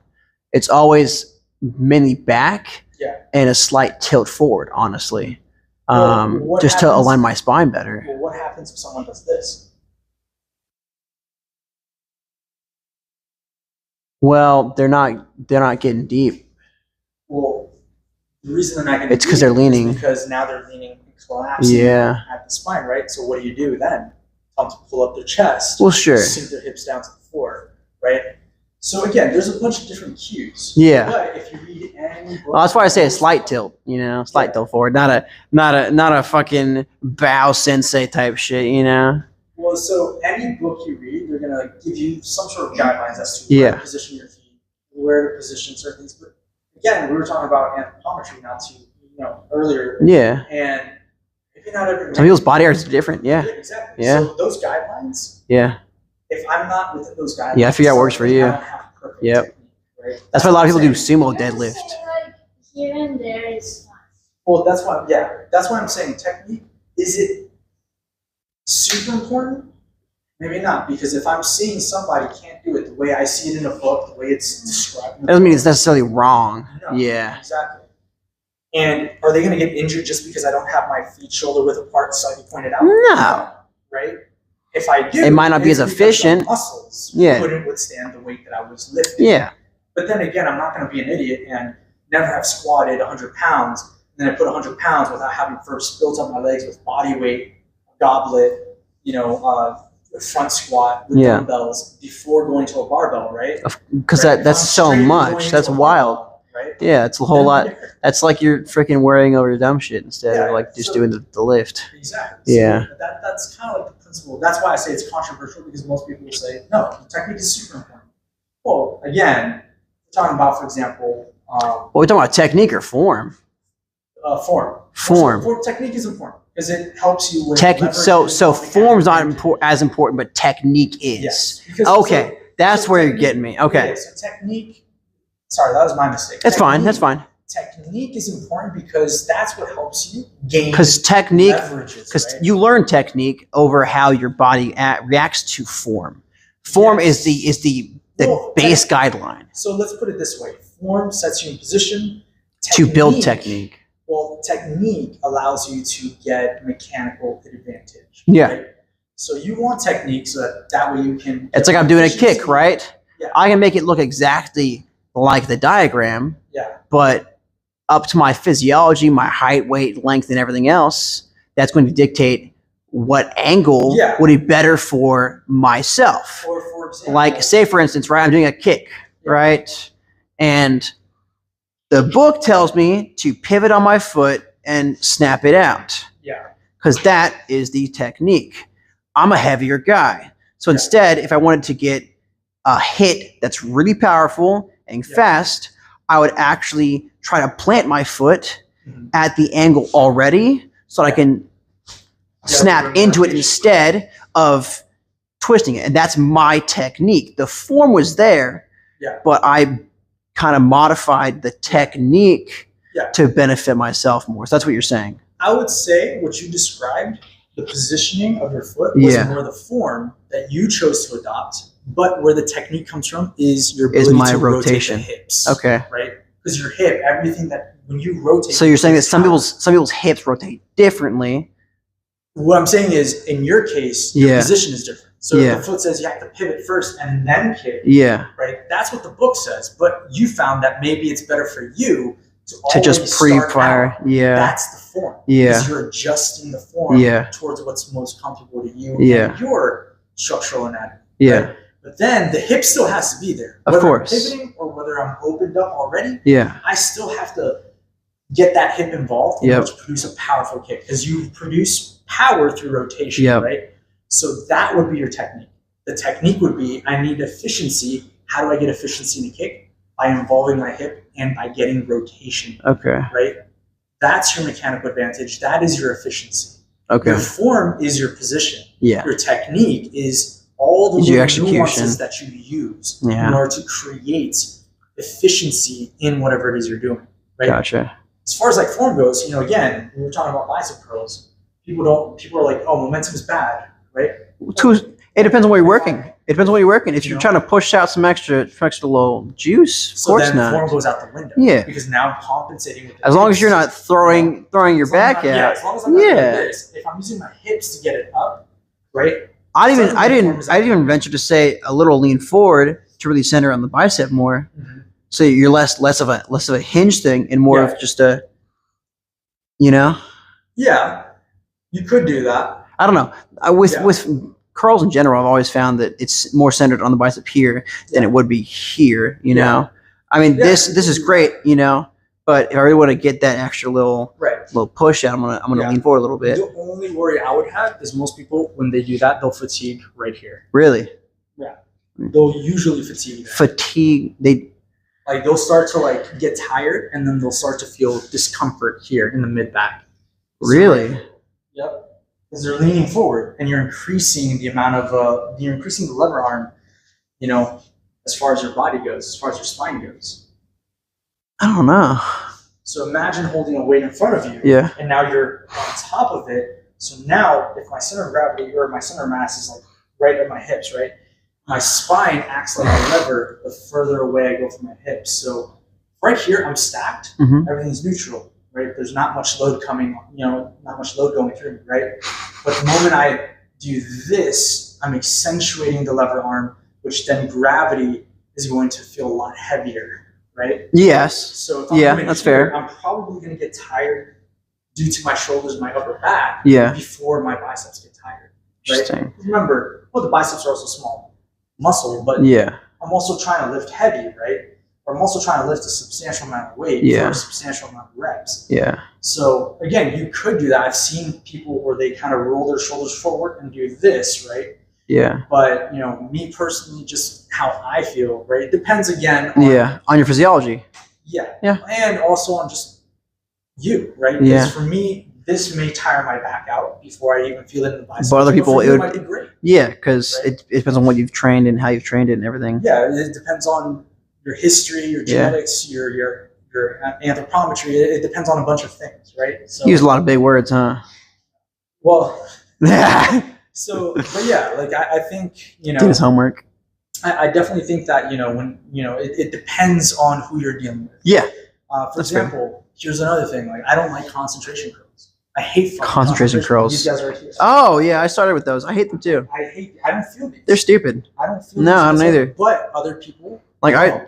when I first started out at like 100 pounds, I could curl like 30s. You know what I'm saying? But it's just because it was like there's not a whole lot of tension there. I feel Well, I just don't like it because I don't feel it in my. Yeah. That's just me though. Other people Other people might. feel it. They Yeah. feel it. I don't feel chest in Yeah, she doesn't Chest. feel chest. That's so bizarre, though. She doesn't on the cable row, she feels So like chest. you don't feel it here. You don't feel it here. You don't feel it here at all. She's got to do the So guillotine. like Really? She got to get I in. did Yeah. feel one day later, but not that much. But he can feel it. But you felt it the more in your arms same, and everything. Like rep by rep. he Yeah. can feel his Well, what was chest. your form like then? What was your No, he was there, so he. so like she We- was we like tried cleaning up her form. So, it didn't affect it at all. No. Was she But- like was she arching her back and everything? Yeah. Really? We fixed. We You fixed it tried all. doing- You centered all of it, and it yeah, just we wasn't. tried doing a bunch of different Really? forms in order to see what she Was she, like, played with the angle we played with The weight and everything else. Interesting. We played That's with the so distance. bizarre. Like I will feel day after it. No, I think- Like you were sore after, but you didn't feel a pump there. But not the I same. think if she did the guillotine press, she would feel it. Yeah, that would be Most that would be people so feel it, 'cause whack. right here Yeah. is like a nice stretch Yeah. right there. I also think a lot of it has to do with whether that person has ever felt that one spot before. Mind muscle connection. Even though I think mind muscle Yeah. connection, another controversial thing, is stupid shit. Mind muscle Why? connection. Because so you've heard of mind muscle connection, right? Kind of. Where, like you concentrate on the muscle and you really focus on connecting with your muscle as you're doing. I the think exercise. more of mind muscle connection as just like the amount of times you've done it, so you're like your body just kind of knows it. I don't know what that's called. What's the word for that? I don't know. Instinct. It's instinctual at that point. I don't know. I think Like- you just autonomize. Like my brain just knows, okay, how to do a curl. Okay, I do this. Yeah. Okay, this works for me to get a solid pump. I don't know. I guess mind muscle connection is a different thing for me. I But would that say- sounds stupid as fuck. I would Just because, say- like, oh yeah, use the force on it. So a lot of people actually believe in the mind muscle connection. That sounds because- stupid. What? So well, it's a great cue so that people can learn and have their body awareness. Like if you're, Because some people don't know how to, they don't know what that sometimes people, you'll tell them to raise up their right arm, they'll raise their left, right? So it's this yeah, people idea- are dumb. Yeah, Yeah. It's this idea of how to connect with your body, how to focus on certain muscle groups as you're doing the exercise to better perform. the I just think exercise, you- but also get benefits from the exercise. I think concentrating on the muscle while you're working it out is, from a mental standpoint, stupid. I find that if you want to feel that and get used to your body, Yeah. you just do it. I You don't know? I don't know if it works or not, but because I bike now, and when I have to go, like if there is a hill, Yeah. You More push. with your legs. I am when I started. Yeah. Of course, my quads were feeling here, like Yeah. it's burning, Yep. but I still have to go up. Yeah. And in the beginning, I would just, if I see a hill, I would just step down and just walk What? that much. Yeah. To save, like I don't want that. No, you need that. But then, Yeah. what I did, I focused on my adductors or like somewhere around here. When you started feeling it there. Was it 'cause- it's 'cause the angle, right? It's 'cause the angle on the bike though, right? Feel like somehow I don't know it's the technique, or somehow I just stop Conditioning. feeling. Overall. I think it's more so a combination of things, but also that she's paying attention to towards one thing. Then Yeah. And then I Right. tried switching it as well. Experimenting. Yeah. Feeling it here, and then I'm like, okay, let me feel it here. I felt here. Then I'm So like, let it's me more feel so here. awareness. I felt Again, there. it's more so awareness. What are you paying attention to? So, for example, it's like the perfect example. You have a pain in your arm. Yes. You're like, fuck, it hurts. Yeah. I want it to stop hurting, and then someone punches your other arm. This no longer hurts. It's the other arm that's hurting. And That I can go like No, now. that's- I'm just so- saying. that's you just being aware Of right? new pain. Well, yeah, of a new stimulus. So she's focusing more so on her adductors. So what is she probably going to feel? Where she's focusing, right? That's not to say that her quads aren't working, but your focus is going to change where you're going to feel it. Now, there's been studies that say that mind-muscle connection aids in not only learning a movement, but also learning a little bit more about your body, but on top of which, you squeeze out a little bit more effort on that muscle, I don't know all that. right? Now, the reason I say it's kind of bullshit is because I'll only ever use that or explain that to someone, to teach them about their body, to teach them the exercise. But at the end of the day, It's not if really I'm doing a helpful. bicep curl, You're just gonna my curl, bicep is dude. still curling. My Yeah. bicep is still working. I Yeah. don't need to think about it because it's gonna do it. It's gonna feel it. Either way. Yeah. You're still getting the stimulus. Like even if you try to like do the chest and you're not feeling it, focusing on your chest isn't gonna make you feel it anymore. You know. Yeah, well, the way I see it is focusing on your chest isn't gonna do anything magical. Your chest is already working Yeah. in that exercise. If you're doing the exercise correctly, It's gonna be working it. then Yeah. you're gonna be working it. Right? If I'm doing a bicep curl, my bicep is working Yeah. regardless of whether I'm paying attention to it or not. I'm not gonna feel it in my triceps, right? It's a bicep curl. Yeah. I don't have to think about it Well, in order to get it. you might feel a little bit in your triceps. Well, it depends. But like I said, I think that's another controversial.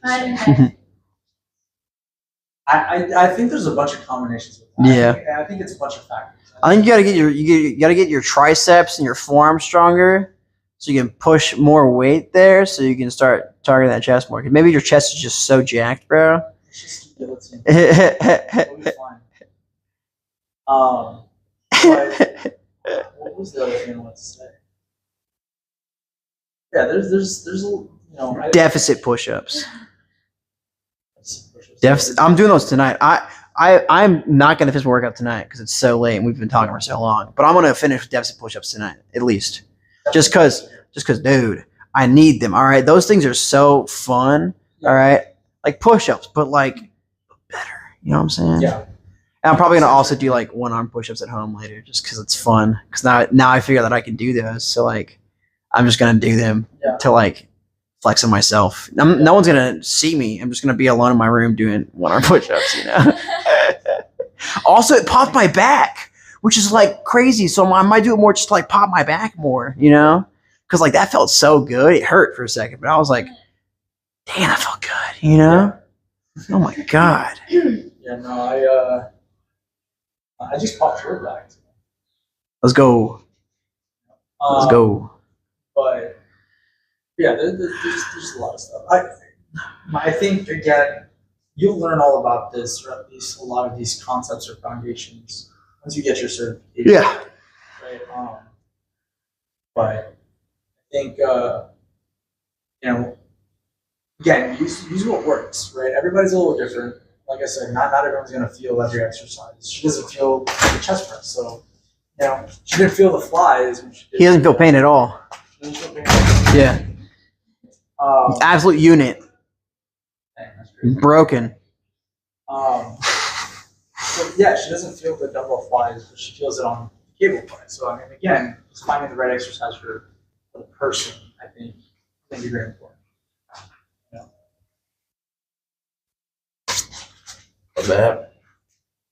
Later, pimp. But, yeah. I forgot what I was gonna say. It's all good. You guys probably gotta go by now, right? Yeah, we've been here for like 2 hours, bro. All right. Yeah, dude. So Nice talking to you, though. you too. It was very informational. All right. I feel like I should have paid for that. No, you're good. Send me those resources though. Yeah. That'd be helpful. I'll send it to you probably tomorrow. Yeah, whenever you have time. I don't care. I'll be around. I'm probably gonna come back tomorrow to finish my workout, honestly. Yeah. So, cause like it. What time is it? 1?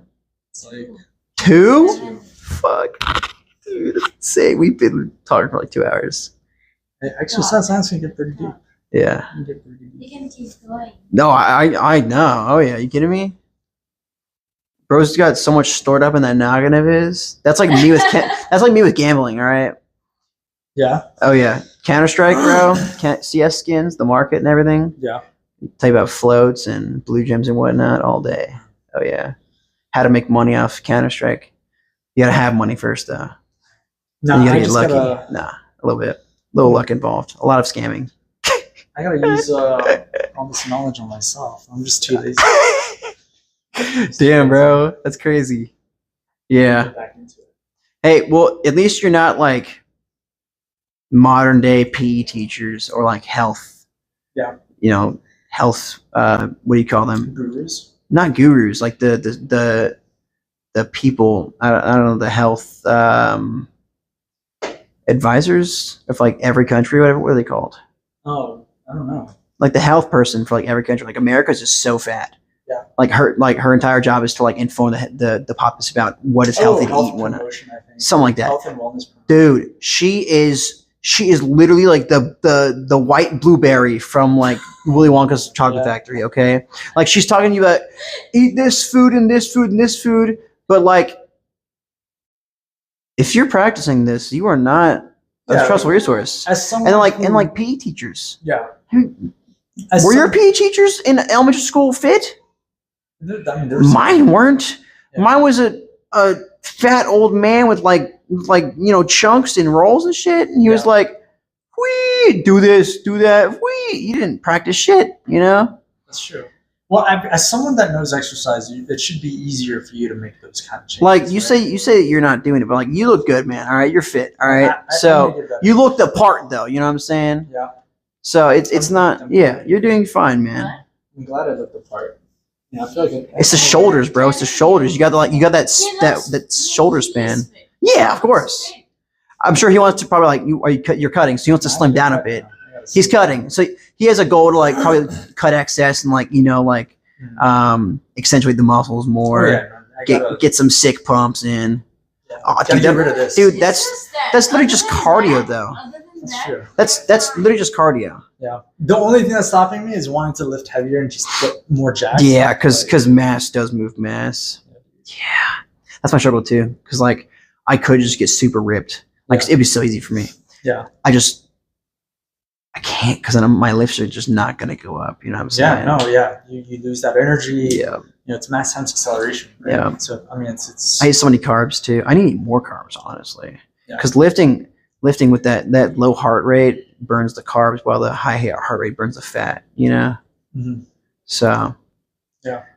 I don't ever do cardio anymore. I need to do cardio now. I'm not sparring anymore. I need to do cardio. Fuck. I don't want to put cardio in my regimen. I hate cardio. Sparring was fun because I could beat people up, you know?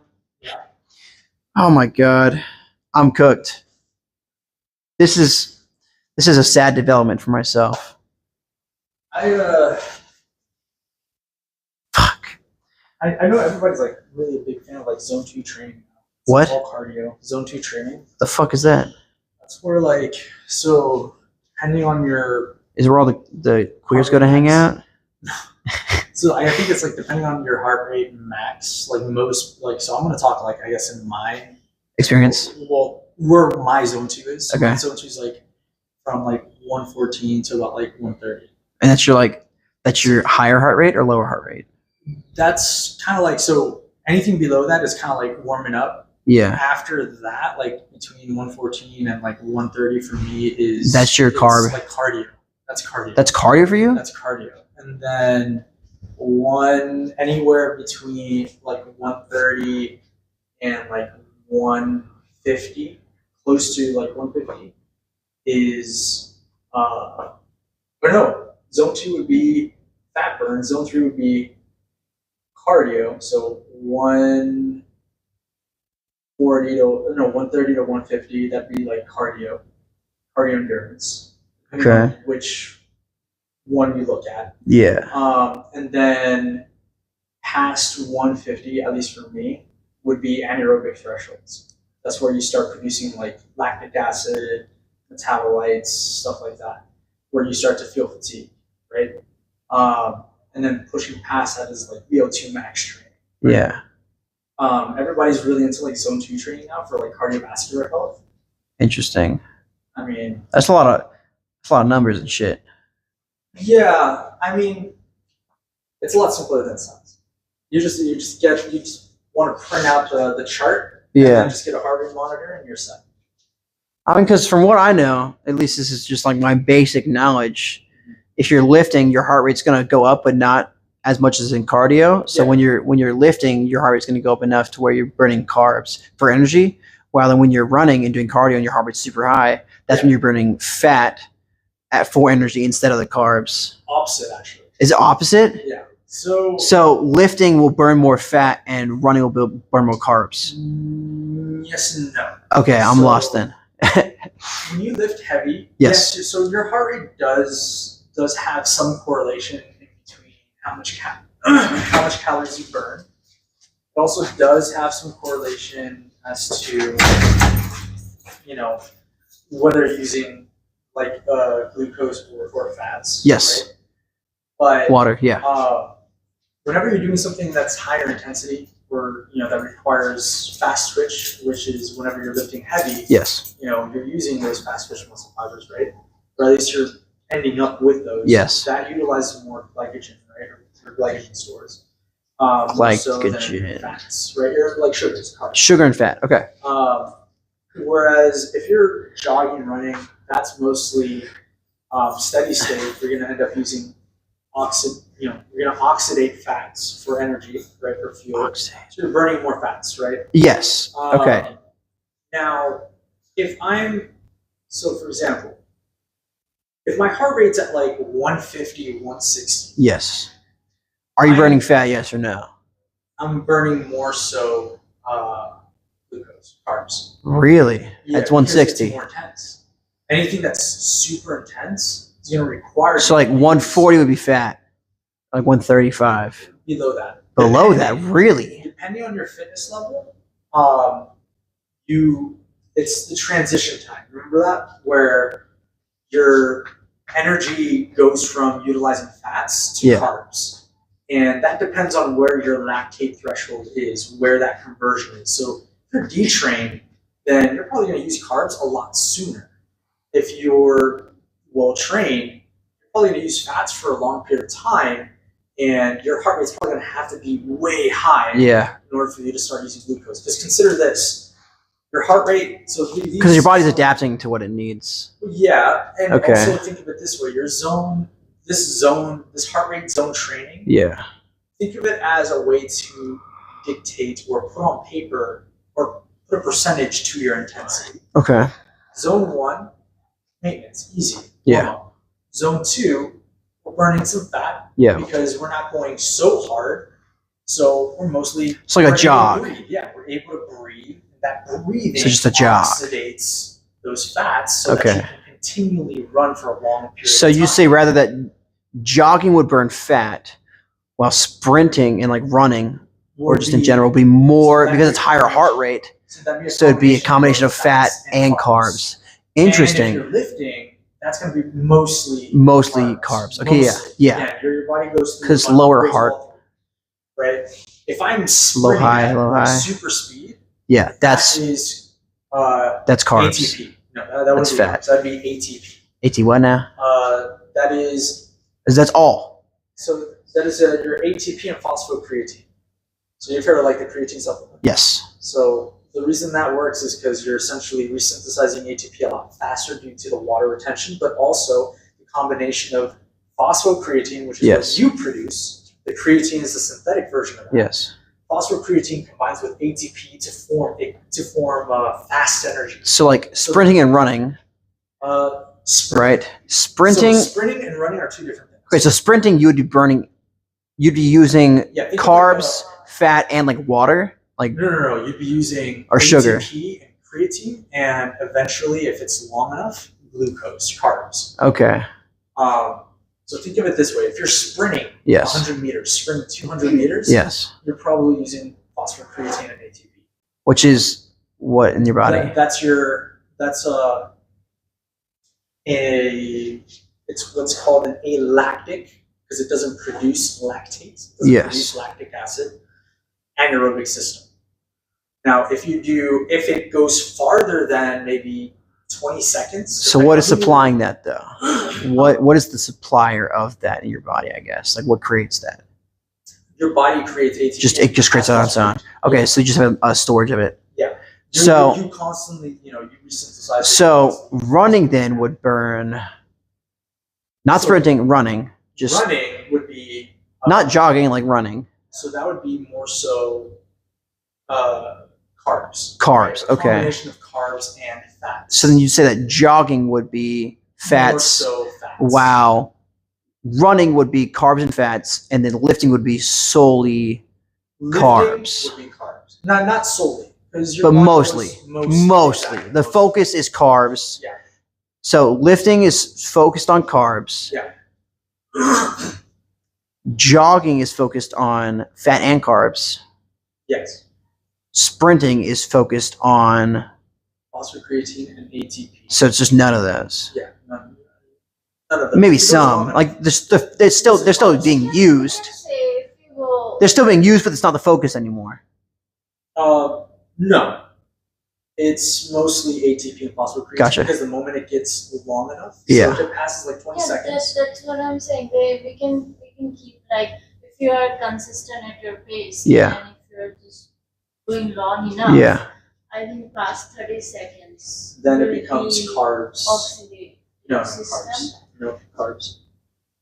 For it to be oxidative system, it would have to pass about a minute or two. 2 minutes. So So then- the first few seconds of anything you do is Yeah. going to be ATP and phosphate, especially if you're doing something that's super explosive, super fast, and short time. So then, Then, what would walking be? oh, that's just fats. That's fats. Walking's fats. Yep, unless you're someone that's overweight, which at that point, that's mostly due to the fact that you're just not efficient at using fats, because most of the things you do are going to be too intense for you. Yeah. Which is going to make it convert your fats to carbs way sooner. And what I mean by convert is they're not converting into each other. What I mean is, Of course, it's that switching. you're going to switch to carbs Oh, because God. of the intensity. So if it's too intense, So you think so? fats can't do it. So then, what would you recommend for a fat person then? Because from what I've seen, them doing high intensity training and cardio is what the remedy was. But in your mind, knowing all of this, So why do you think when people who are typically overweight, when they run or when they jog, they feel very, very sore? They shouldn't feel super sore. But they feel sore. well, I mean, Because remember, when carbs are being used, carbs become as soon as that energy is being used, there's waste products that come out. yeah, Those waste products are called metabolites. Those metabolites create an acidic environment in your body, in your muscle tissues, that create kind of this acidic burn. It's yeah, similar to when you do high repetitions, Yeah. you start to feel a burn. a really right? bad burn, Really like bad past burn. the pump, like Right? it's just Exactly, burning. it's just burning. Yeah, That's an acidic burn. Lesion in the muscle that creates hypertrophy, right? yeah, In someone that is overweight or jogging, a jog should not produce, unless you've been out of it for a long time. yeah, It shouldn't produce that much soreness. You Yeah. might feel a little soreness. a little bit not crazy. But not crazy. People who are overweight, they feel it like crazy. Yeah, because it's so much weight on that. Well, because more so than that, it's because they're transitioning from fats to carbs way Yeah. too soon. Because jogging for them is because it's way so much more effort being intense extended. Yeah. than it would be. So then you'd remedy like walking instead.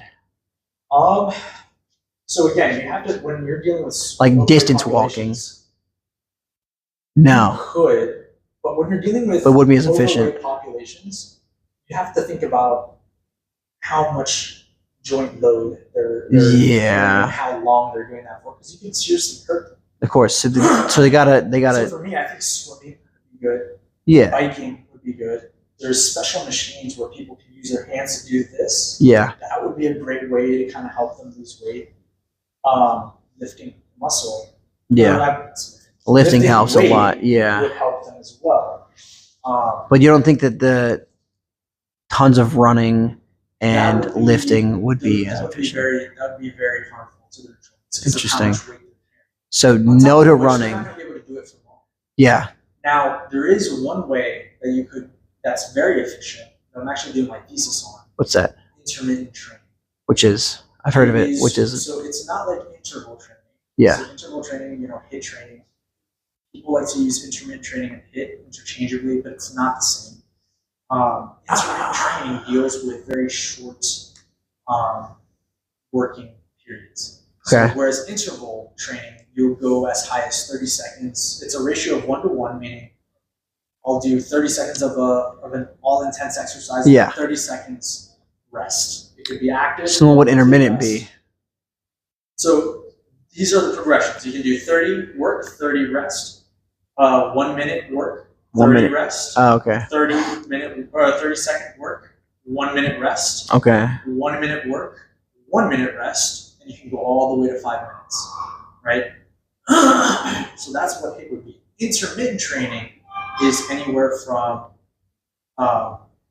6 to about 16 seconds. Okay. Why? Because that utilizes the ATP phosphagen system. As opposed to starting to burn everything else instead. Yes, but not even because of that. Because imagine someone that's overweight. If you ask them to do something for a long period of time, they're going to gas out. Yeah, they're gonna gas out so fast. Ask them to jog.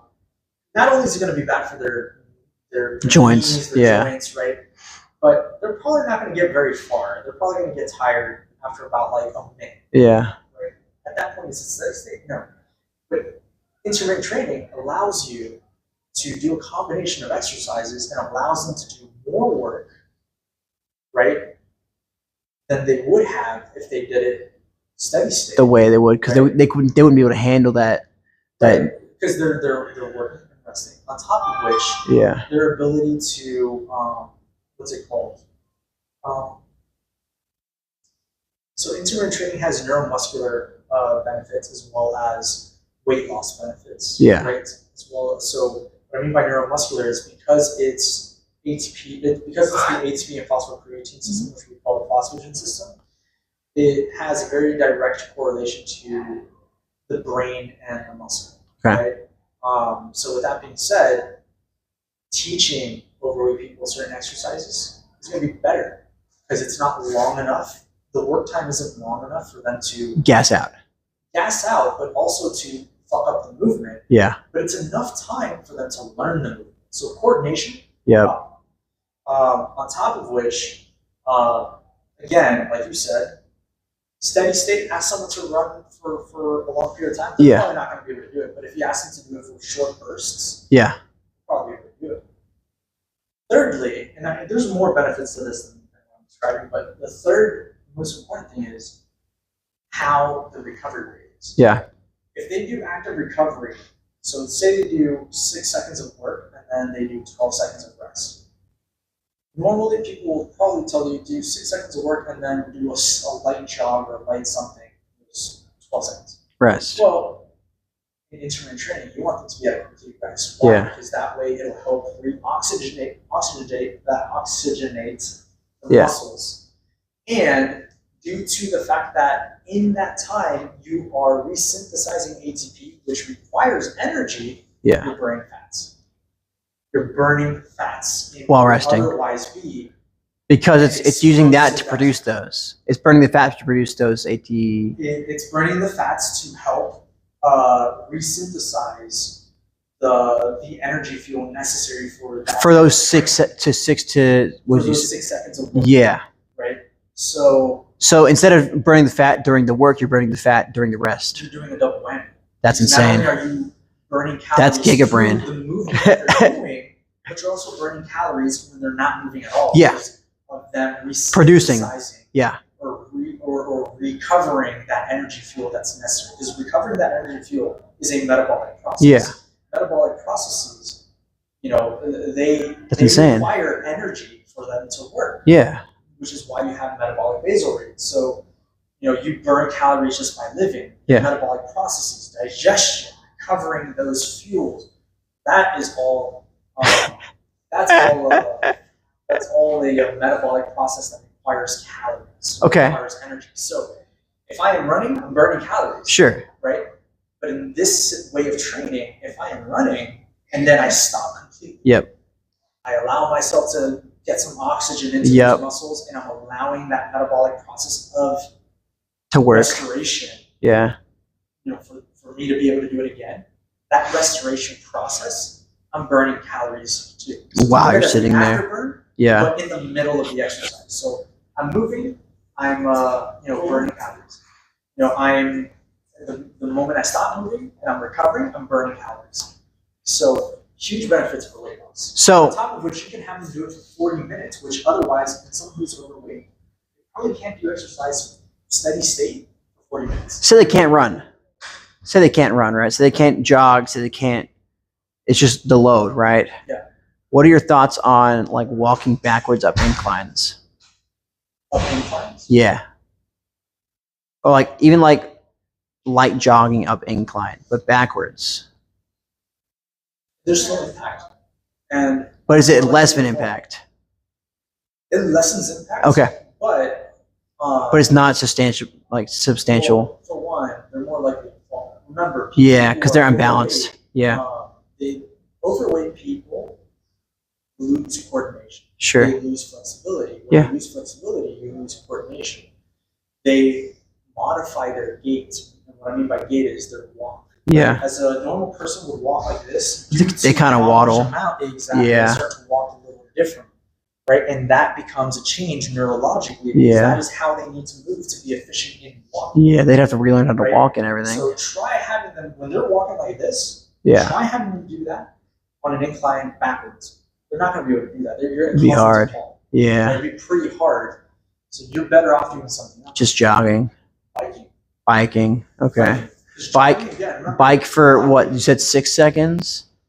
Well, that's if you want to do the intermittent training. Okay. But you can do biking at a very low pace for a while.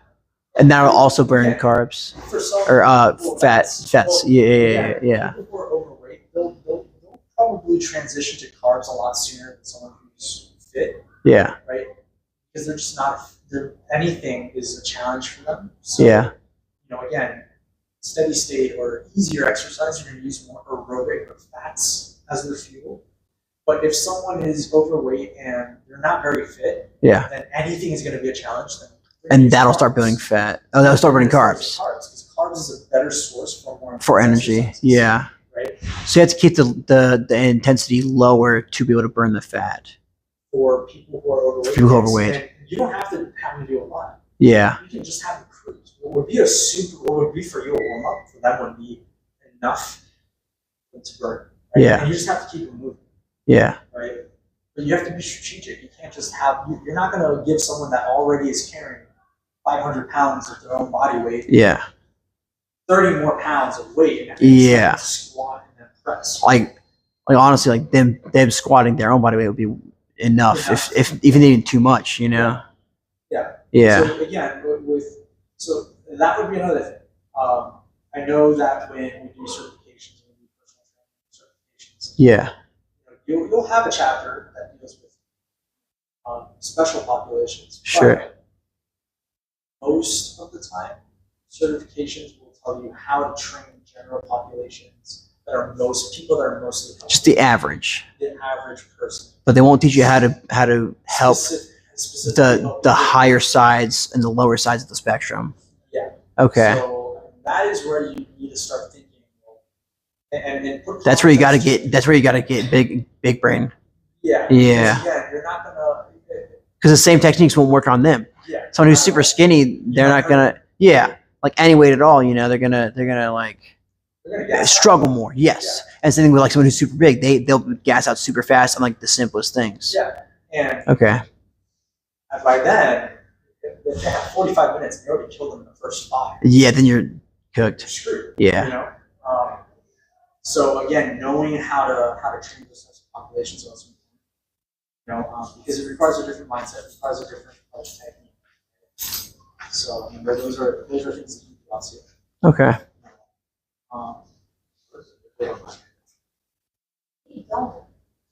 Gotcha. So, intermittent training for overweight people.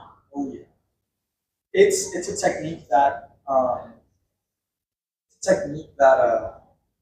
that isn't really well known here. Okay. It's a technique that's mostly used in Italy, Argentina.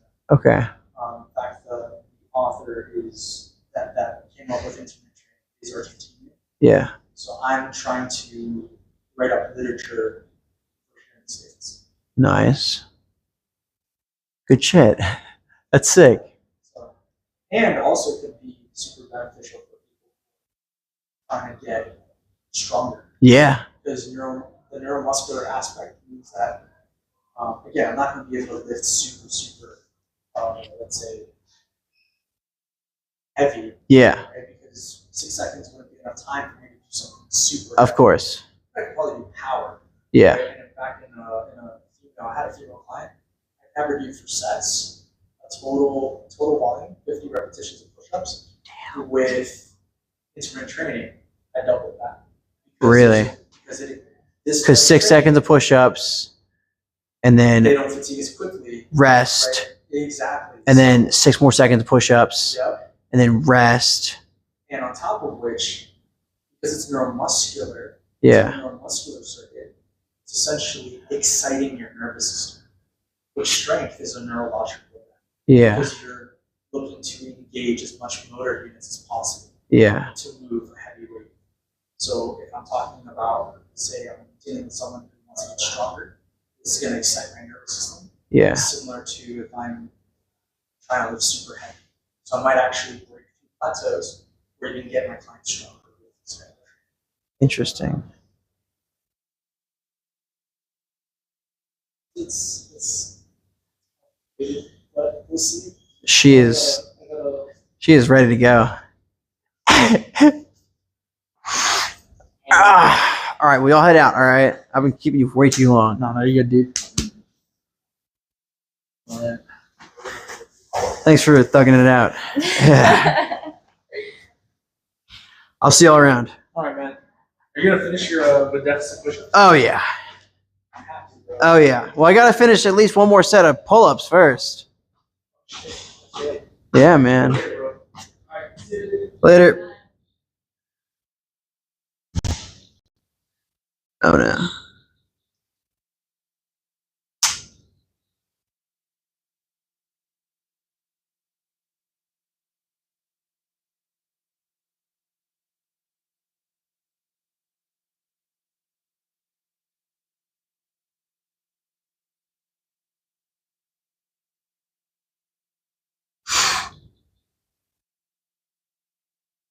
What up, stream?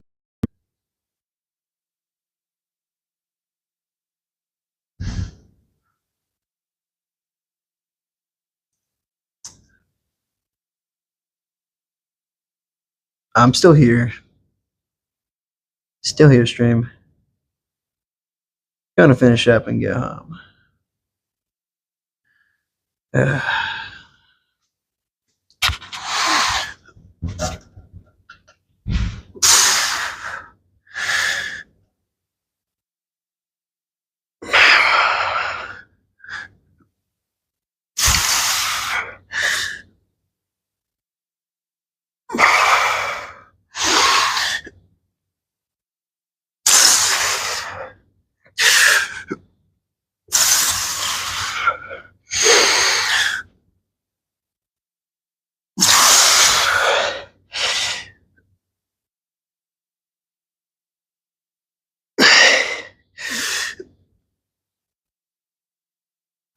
Okay.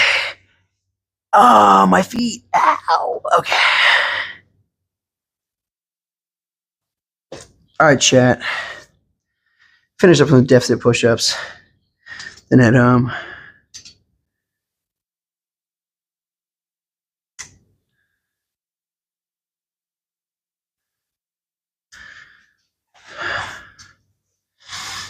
Okay, let's see how these go.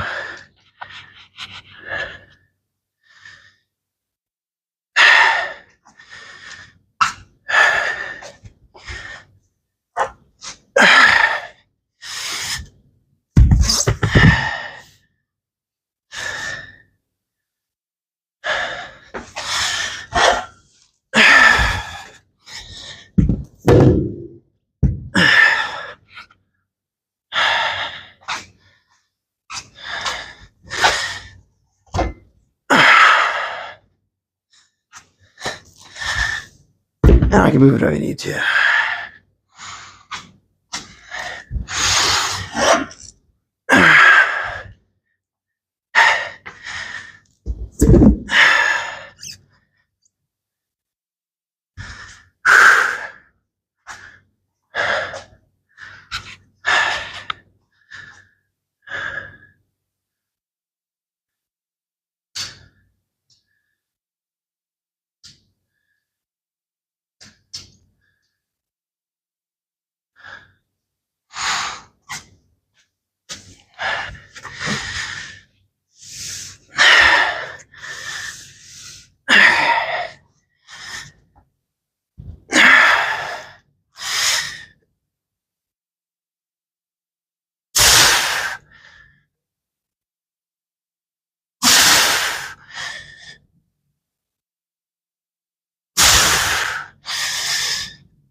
Oh no.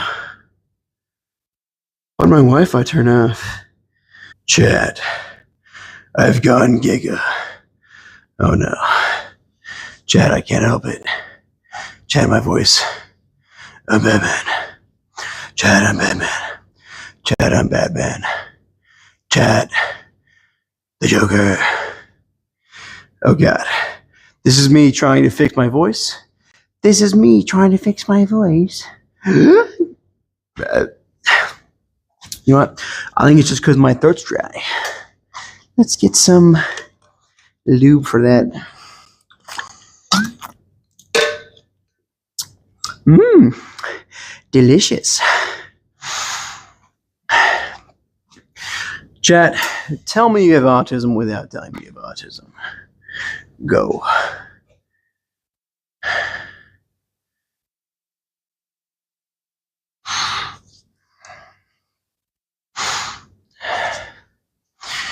All right, chat.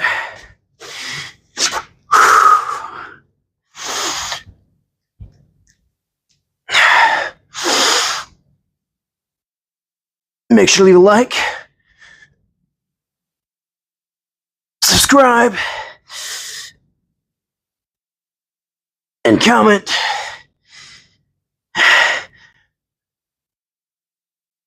And turn on the notification bell so that next time that I stream, you'll be here.